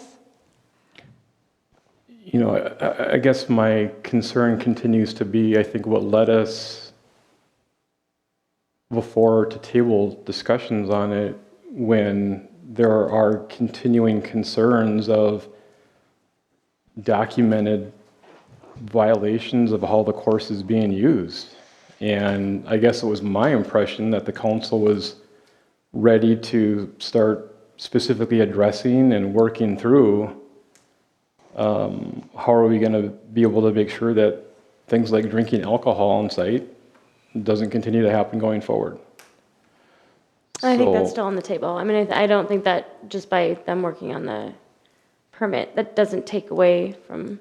I mean, they can Well, it still sure does. they can still work on edits to it, and we Not can for me. still say we're not going to approve it at this time, pending those additional discussions, which I think we were hoping maybe Parks and Rec, if I recall, would maybe spearhead some of those conversations with those individuals who have concerns, but. We will still address that. I mean, I feel like that's, we have you guys are going to do some workshops this winter. I know I've had some conversations with residents, so I don't feel that approving this hinders any of the other work that we may do with the disc golf course. Yeah, I guess I disagree. I don't know how you can continue conversations on a license, parameters around a license, and the things that are being talked about when, as a council, we really haven't begun to even address the range of issues that are currently occurring with the use of that disc golf course. I agree with Brad. It's like having conversations on how we're going to regulate who gets issued a license or a permit to use the course when, in my mind, there hasn't been full agreement on the course itself. So to be fair to say to the parks, don't send back the permit until the rules and regulations and maintenance and those other topics that they wanted to discuss are ironed out? I think the council, as the policymakers, as the decision makers on the expansion of the disc golf course, has to take head on the issues as we currently know them to exist before we have Parks and Rec continue conversations on furthering what a permit or license being issued looks like. I would assume that the Parks and Rec would also be aware of the situations at hand as well for them to discuss if they so choose. Correct.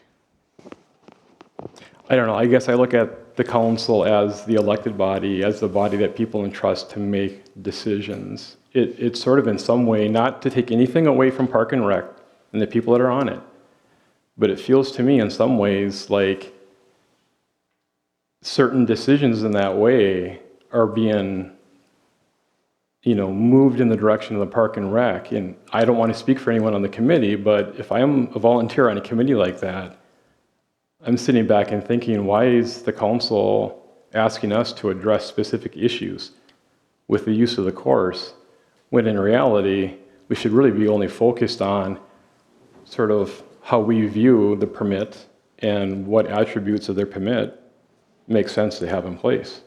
Well, they could discuss that. I mean, They're the ones who asked for it back. yeah, I would like you guys to quick come up and make a comment, because you guys are the ones working on it, and What we were asking for was clarification of how tournaments work, because we'd heard various things. None of us were experienced tournament players in disc golf.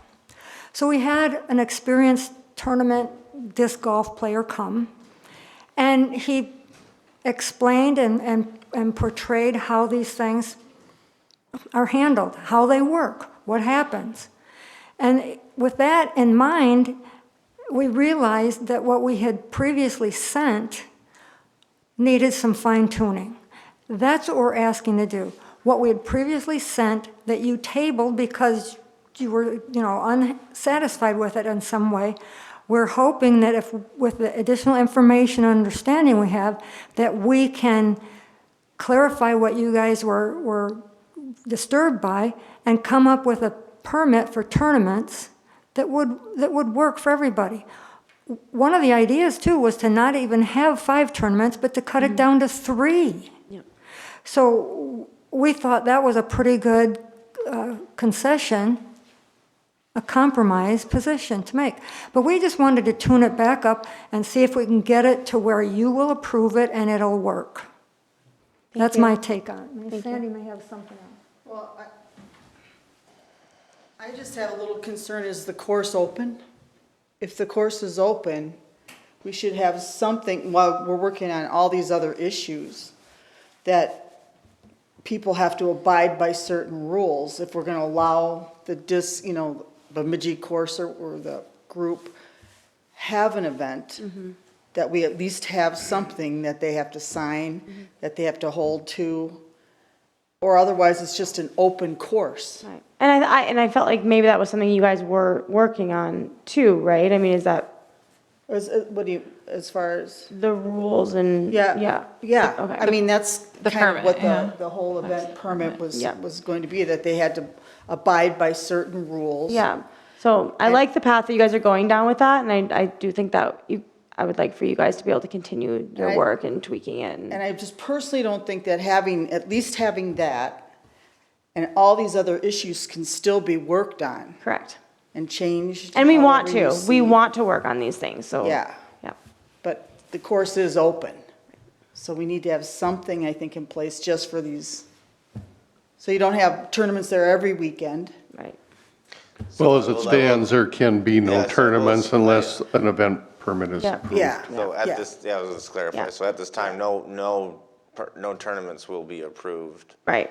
Right. per council's direction until. We want you guys to finish it, right? We want, at least have one part of it, and this is a multifaceted thing that we're, really Yeah. working on, so at least we can check box, okay, we got this done, working on this. I mean, I feel like that's kind of where it's at. It's not we can't work on that until this is done. It's like, we need to get things done and just line things up, and as we move through the winter, we will continue to work on things, change things, remove always holes. Who change knows? the- I mean, who knows what we're gonna work on, but it's not gonna change anything for us.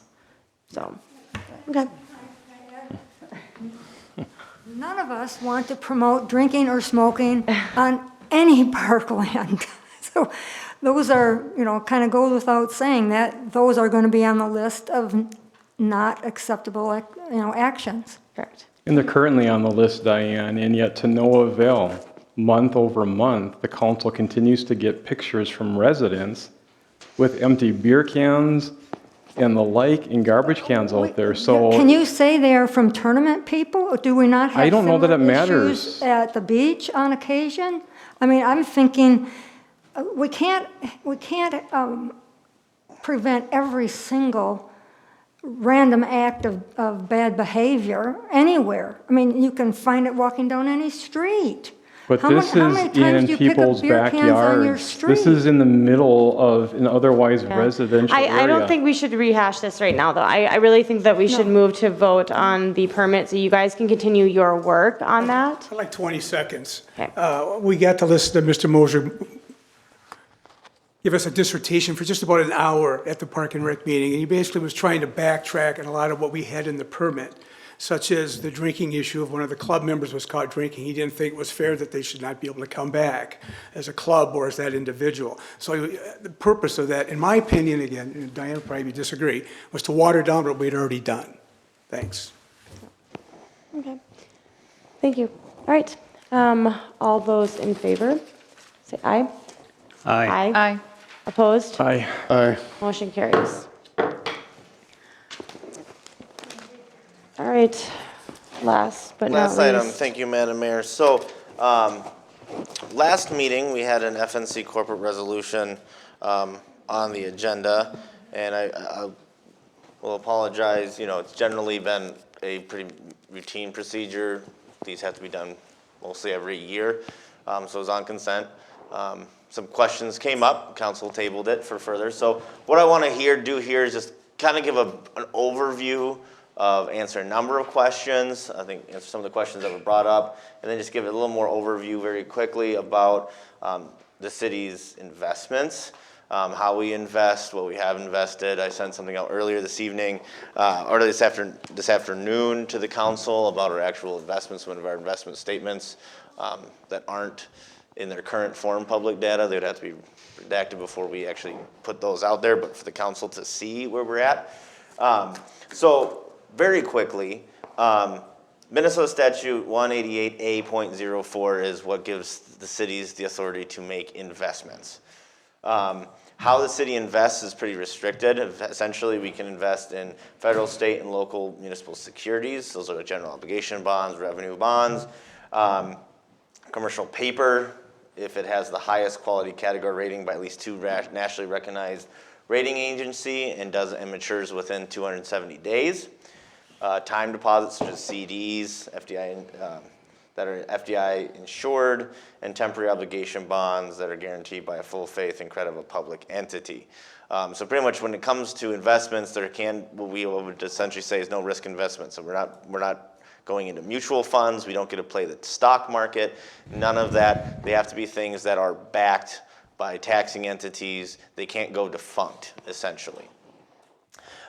In the packet, I hyperlinked, so if you clicked on that, it would take you to the state statute. I also provided a informational memo from the League of Minnesota Cities, as well as City Investment Policy, that pretty much all repeat 188A.04. So per that, per the City Investment Policy, City Administrator, Clerk Treasurer is the investment officer. They're responsible for all this. Also, based off of while we were restricted to invest, right now the city is pretty much currently invests in CDs. And the city's investment policy states that we will not invest in securities that mature more than 5 years. So everything has to be a 5-year maturity date or less. Also, because all our investments have to be FDIC insured, no single investment can be over $250,000. And what the city's actually historically done is kept each single investment to actually about $245,000 just to keep even be under that number for safety. So that's essentially kind of how we do that. As I mentioned in there, we haven't made any, as the council's been discussing, City Hall, Bushman, we've talked about, potentially using investment funds to help pay for some of these projects in the future. So while that's been undergoing, we have not made any new investments. So as a project, as an investment matures, it just goes into essentially a money market, where it still does accrue interest, just not as much as if it was invested. The reason we're doing that is because once we invest it, it can't be touched until it matures. So while we're going through this process, we don't want to invest something that maybe the council wanted to use. So a little bit about that. So that's kind of where we are. I had a finance specialist, Jeanette Rust, run some data for me that I'll provide to you. Year to date, we've had a very good year actually with our investments this year. To date, through September 30th, we have accrued a little over $169,000 in interest. So we had a very good year this year. Last year we didn't have as great of a year, but this year we've had a great year. So that has been a benefit. When it comes to our finances, I think I mentioned before, when we do budgets, we don't budget our investment funds. Generally, how investment funds is when they come in, they go into the capital fund. So if you go into looking at the 401 fund, the capital fund of the budget, or the sewer fund, you'll see that's where those monies go. The reason we don't budget them is because they're unpredictable. Some years you have good years, some years bad. If you start using them as part of like your general fund levy, the problem is you risk having shortfalls. So the intention has been use those as capital funds for future use. So that's what We City has done. One of the questions that came up, had to do with our audit. In our financial statements, if you actually go to page 27, which you also find this on the city's website, under administration, all the financial statements are there. There's an investment section. Again, all of that, our investments get audited every single year. And everything that's in here is pretty much everything that I also included in the packet. So just reiterates all of that, and all investments have been audited and have cleared the audit. Now, one of the questions I think was actually asked is in our management communication letter, there were two material weaknesses that CLA identified. One being limited segregation of duties, and the second, internal control or financial reporting process. So the limited segregation of duties talks about the city finance specialist as a primary responsibility for virtually all the accounting and financial duties. As a result, many of those aspects of the internal accounting control which rely upon an adequate segregation of duties are, for all practical purposes, not available in the staffing scenario. What they also put in there is they say, we recognize that city's cost-benefit analysis has concluded that the employer of additional persons for the purpose of segregation duties is not practical from a financial standpoint, but we are required under our professional responsibilities to call the situation to your attention. I have been informed by Mary Reedy, our auditor, the one who came and presented to you, that pretty much every city our size gets this letter. I even followed up with other entities. I know, talking to Jeanette, she said when she worked in Big Lake, City of 11,000, finance department of 3 people, they got this note every single year. I talked to the city of Brainerd, my former colleague, the finance specialist there, Connie Hillman. She said when the city was doing this process, they got that letter, they got that note every single year. They have since to move from doing what they call a basic financial statement, which is what we do, to a CAFR, which is a certified financial report. That is not something, so they don't have that anymore because they report differently. A CAFR is not something I would suggest we move to unless you want to hire a finance director who is a licensed CPA. So that's what that is. They're saying ideally it's not just someone else who signs off, because we do have 2 people. Jeanette does things, I review. I review things, Jeanette reviews. But they're actually talking about people who different people do different parts of the job. So one person's only doing this half, the other person's doing this half. So it's not one person doing everything. So the only way to kind of get rid of the segregation, to hit a segregation duties, is you'd have to add financial staff who only are doing specific things. And that is why they added that. We recognize the city's cost-benefit analysis has concluded the employment of additional persons for the purpose of segregation duties is not practical. Wasn't an actual ding, just said something you should think about. On the internal control over financial reporting process, that has to do with specifically the production of this document, our annual financial statement. And pretty much what it's getting at to is that the city does not have an internal control policy placed over annual financial reporting that would enable management to prepare its annual financial statements and related footnotes disclosures. Part of the reason we don't have that is because, again, it comes down to the ability to do that, the staffing, the expertise to produce this level of document, and that is why they put it on here. The city relies on the audit firm to prepare the annual financial statements and related footnotes disclosures, yet we review them and approve them. And they just say management should continue to evaluate their internal staff capacity to determine if an internal control policy over the annual financial reporting is beneficial. That is one thing I will say. Our organizational consultant, Sheldon, that you all met with last month, is looking at.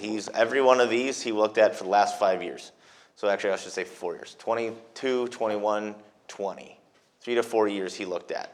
So he is looking at all of the financial reports, all of these letters. He's looking at and incorporating into his recommendations as well. So all of this stuff he is also reviewing as part of his assessment, and I like to reuse the word diagnosis of our organization. So I'm hoping that answers a lot of the questions that you might have had in October. If there's any further questions, I can accept those now. Going back again, what we're here to do, this corporate resolution certification with FNC, that's pretty much saying, again, we will allow FNC to continue to manage our investment funds.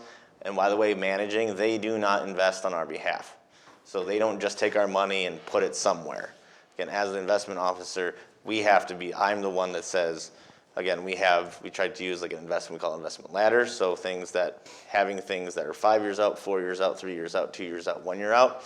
So when we do invest funds, we're looking at, first of all, we can't have funds invested in the same thing. Because again, 250,000, so even though they're separate things, we want diversity. So if we look at a fund, we're gonna make sure, a CD, we're gonna make sure that it's not something we're already invested in. Second, we're gonna look at our investment ladder, because we don't want everything to be 5 years out. You want funds maturing regularly. So we're gonna look at that. Where do we have the gaps? Is it a 2 years? Looking at a 2 year, 1 year, 3 year, et cetera. And then the third thing that we do is we're going to, then it's, after those questions are answered, we're looking at yields, trying to get that highest percentage yield that we can. So after we answer those two questions. So that's when we come to how do we invest? That's the process I take. It's also the process I know the city has taken, previous administrators have taken as well. Essentially, the purpose of this corporate resolution is saying, yep, we're still gonna use FNC.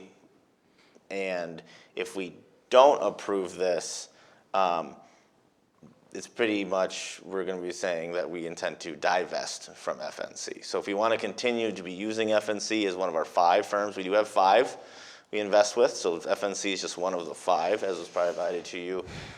This corporate resolution does need to be approved. So when it comes to investments, this corporate resolution, any questions from the council? Councilman Scott?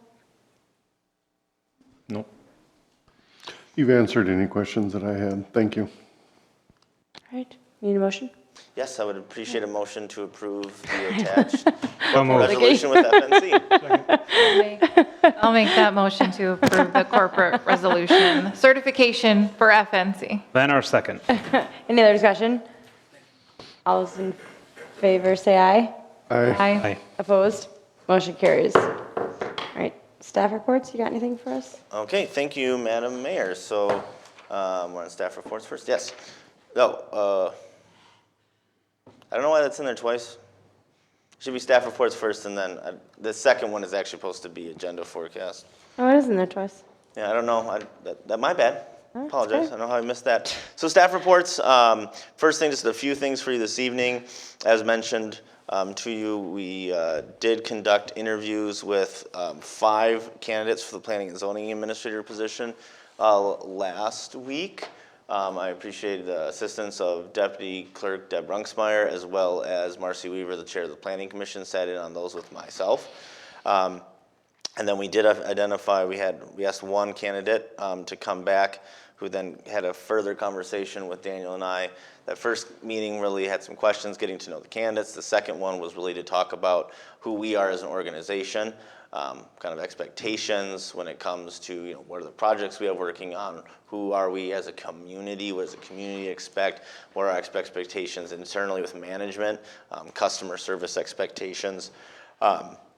So I think the intention here is to make a job offer to that candidate in the next day or so, and potentially have a request to hire in December. Again, the intent is this is currently a 2024 budgeted, so they would start beginning of the year would be the goal to get that person in beginning of the year, and then we can start those other projects, start talking about zoning code, getting an RFP on the street and such for that.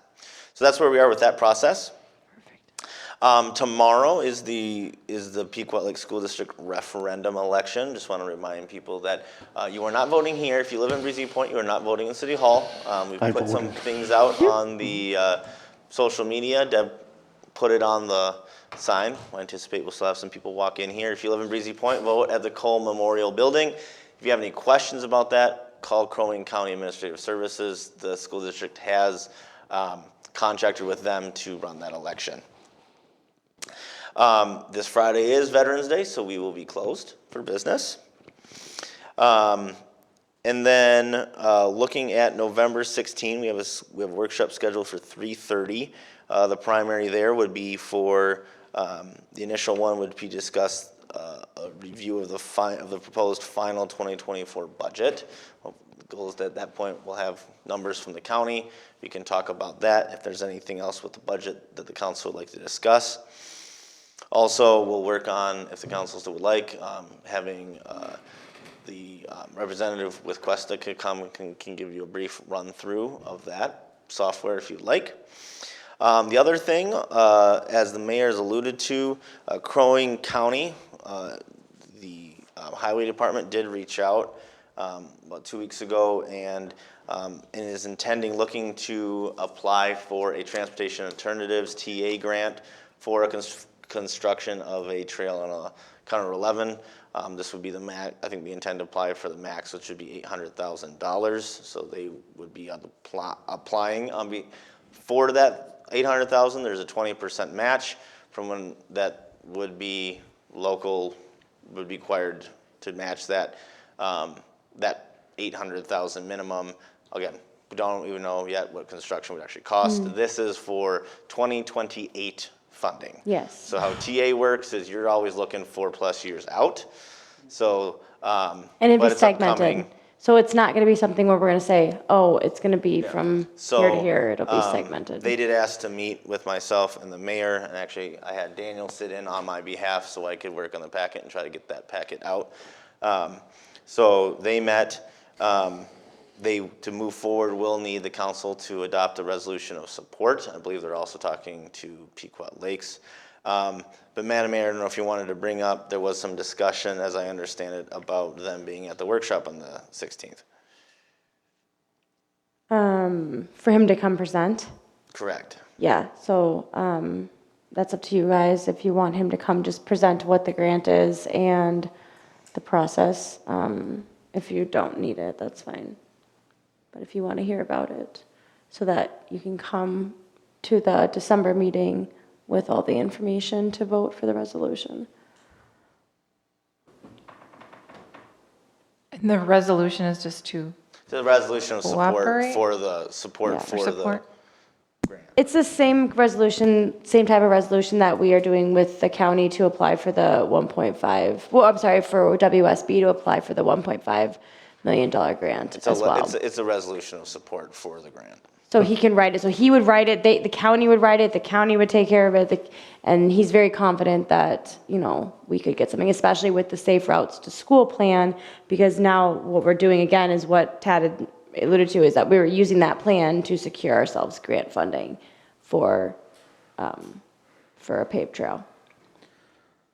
I would imagine any important information that we would need to be aware of, know about, or incorporate into our decision. I guess, thinking for myself, I don't know that I would need any more information at the workshop, They're just at the meeting on just at the council meeting. in I mean, that's December. just my opinion.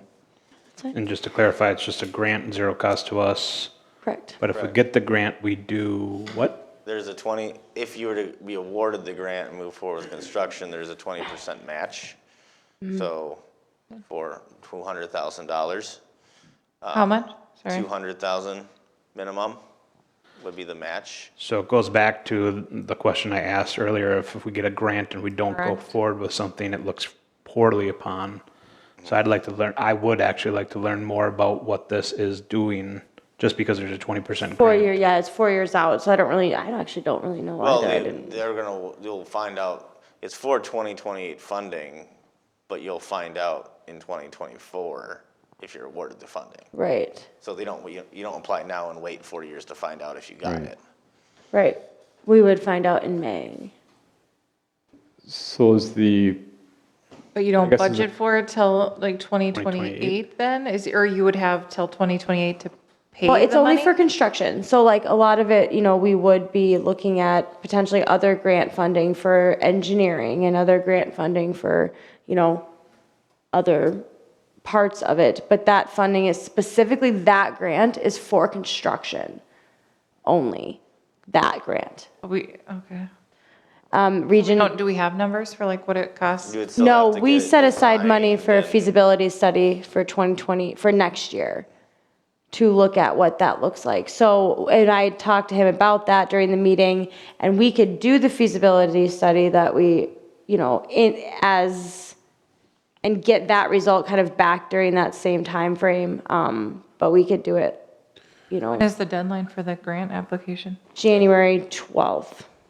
So the feasibility study, we're just doing Breezy's part? Yes, yeah, We're going to Eagleview or wherever the property Yeah, line. and the county, he basically talked about too, if we did the first part of it, even in 2028, we would not be going all the way to Pequot. I mean, we would be probably going to right before Billy's, and it would end there. So it would be segmented. So it's not necessarily, if you look at Nisswa, Lakeshore, anyone that's kind of done that, it's been different grants, you were part of that. Over time, they had gotten a total of like 5 million in grant funding for it. So it's not a short process, but any little bit that we can do in segments and get funding for, we will want to do that if it's part of what we see in Breezy Point for that vision of, comprehensive plan. And they said they would actually help with that as well, like acquisition or the easements or whatever. So county is on board for helping us as well, which is. I guess I kind of agree with Maroney that it may be helpful to have them there if we're going to be potentially committing So to clarify, I guess what we're looking for is, do you want them to come to your November 16 workshop that you already have 2 items on, or do you want to just come to at the December meeting? Because if they come at the November 16, it'll be, obviously, if that's a workshop, it'll be purely informational. And then they'll come back in December for you actually to adopt the resolution. Are they presenting in December? It depends on what you. Yeah, it depends, and I was coming back to you guys asking what you guys Would you rather them wanted. present to you at a workshop ahead of the December meeting, or just present at the December meeting? Because for this type of planning, we have to make these decisions this far ahead if it's something that we want to see happen, and it's been in a comprehensive plan for a long time. This has been talked about for a long time, and if we have opportunities to secure $800,000, I don't think that we should pass up those opportunities. Is everybody going to be at the November 16th meeting? I can't remember. Everybody planning on being there? I will be late. Okay. So if we're missing, Michael, when do you think you would be there? They have indicated that if they do want them to come to this November 16 meeting, that they would actually prefer to be last. So that What's the agenda like in December? I'm just trying to think, will save us time if they present a lengthy, at 4 hours a discussion at the tonight. workshop With the deadline in as opposed to at the December January, meeting? yeah, we need to make a decision at our December meeting so that they have time to submit the grant. It might be easier to ask questions. It's up to you guys, Doesn't matter to me, whatever you guys want. I don't care how you guys want to do it. It would be helpful for you guys to be able to ask questions, but it's completely up to you guys. I can go either way. I mean, December is the budget meeting, the budget discussion too. That's gonna be a long meeting anyway, so long meeting. I guess I I'll would. be honest, I don't, the budget discussion is gonna be as long as you want it to go. Yeah. You don't The have a workshop? whole lot, you know, our goal Yeah. is to present kind of give the final numbers from the county and Yeah, present aren't that. we There's like not discussing as There's much? not anything specific, I think, that we're looking. I think for that's what I was Bring them to the Get out of workshop then. This is kind of this purpose of this budget workshop, to clarify, is kind of, you know, this is the budget again prior to it coming to the council in December. If there's anything that you wanted to see clarified or changed from the preliminary, that's your opportunity to do so. Again, the final budget levy can be lower, just can't be higher. So we There don't- isn't any necessary recommendations we're bringing to change at this point. Right. That's the hardest part about grant funding, though, I feel like, is that it's just not really conducive for like the deadlines or the fiscal year. Like, there's all these things, but I mean, if you can secure them, then I don't know. So it's up to you guys. If you guys, I don't care what you guys do. Hearing that the budget workshop might be a shortened one, I'd recommend that we have the grant app, that guy come on the workshop. I'm getting tired. I would agree. Let's have them at the I- workshop. Yeah, Sounds good. They wherever already it's gonna be a stated that shorter. They can be there, so let's confirm to have them there on Yeah. the 16th. Yep. Okay. Okay. So from a staff report perspective, that's all I have, Madam Mayor. Okay, perfect. You already we went over the park. and Parks, rec. yep. Do you have anything for planning and zoning? Yeah, it should only take an hour or two. No, I don't have anything. Okay, and then we discussed fire, so, all right, well, do I have a motion to? Madam Mayor, if you want me to go over quick, is it on here, staff report, agenda forecast, if you want. You get another staff report line? It's supposed to be agenda forecast. I don't know why it says staff report. I don't know how that happened. Think it should be staff report / agenda. But again, a little bit what you can expect in December. We had previously talked about the tobacco ordinance that the Parks Recreation Committee had requested that you consider for tobacco use in public parks. They're actually going to consider sending that to them first, so they can bless that language, since that's coming from them. So that'll come before you in December. We're going to have, we're recommending a slight amendment to the city's essentially hunting ordinance to clarify. Right now, our ordinance is kind of vague. It isn't very specific about like hunting on public lands. So we're going to bring in an ordinance that we're recommending, and we talked to the city attorney, that would just clarify no hunting on public lands. Bushman Road, we'll have those final design proposals again split into two different ones for you to consider.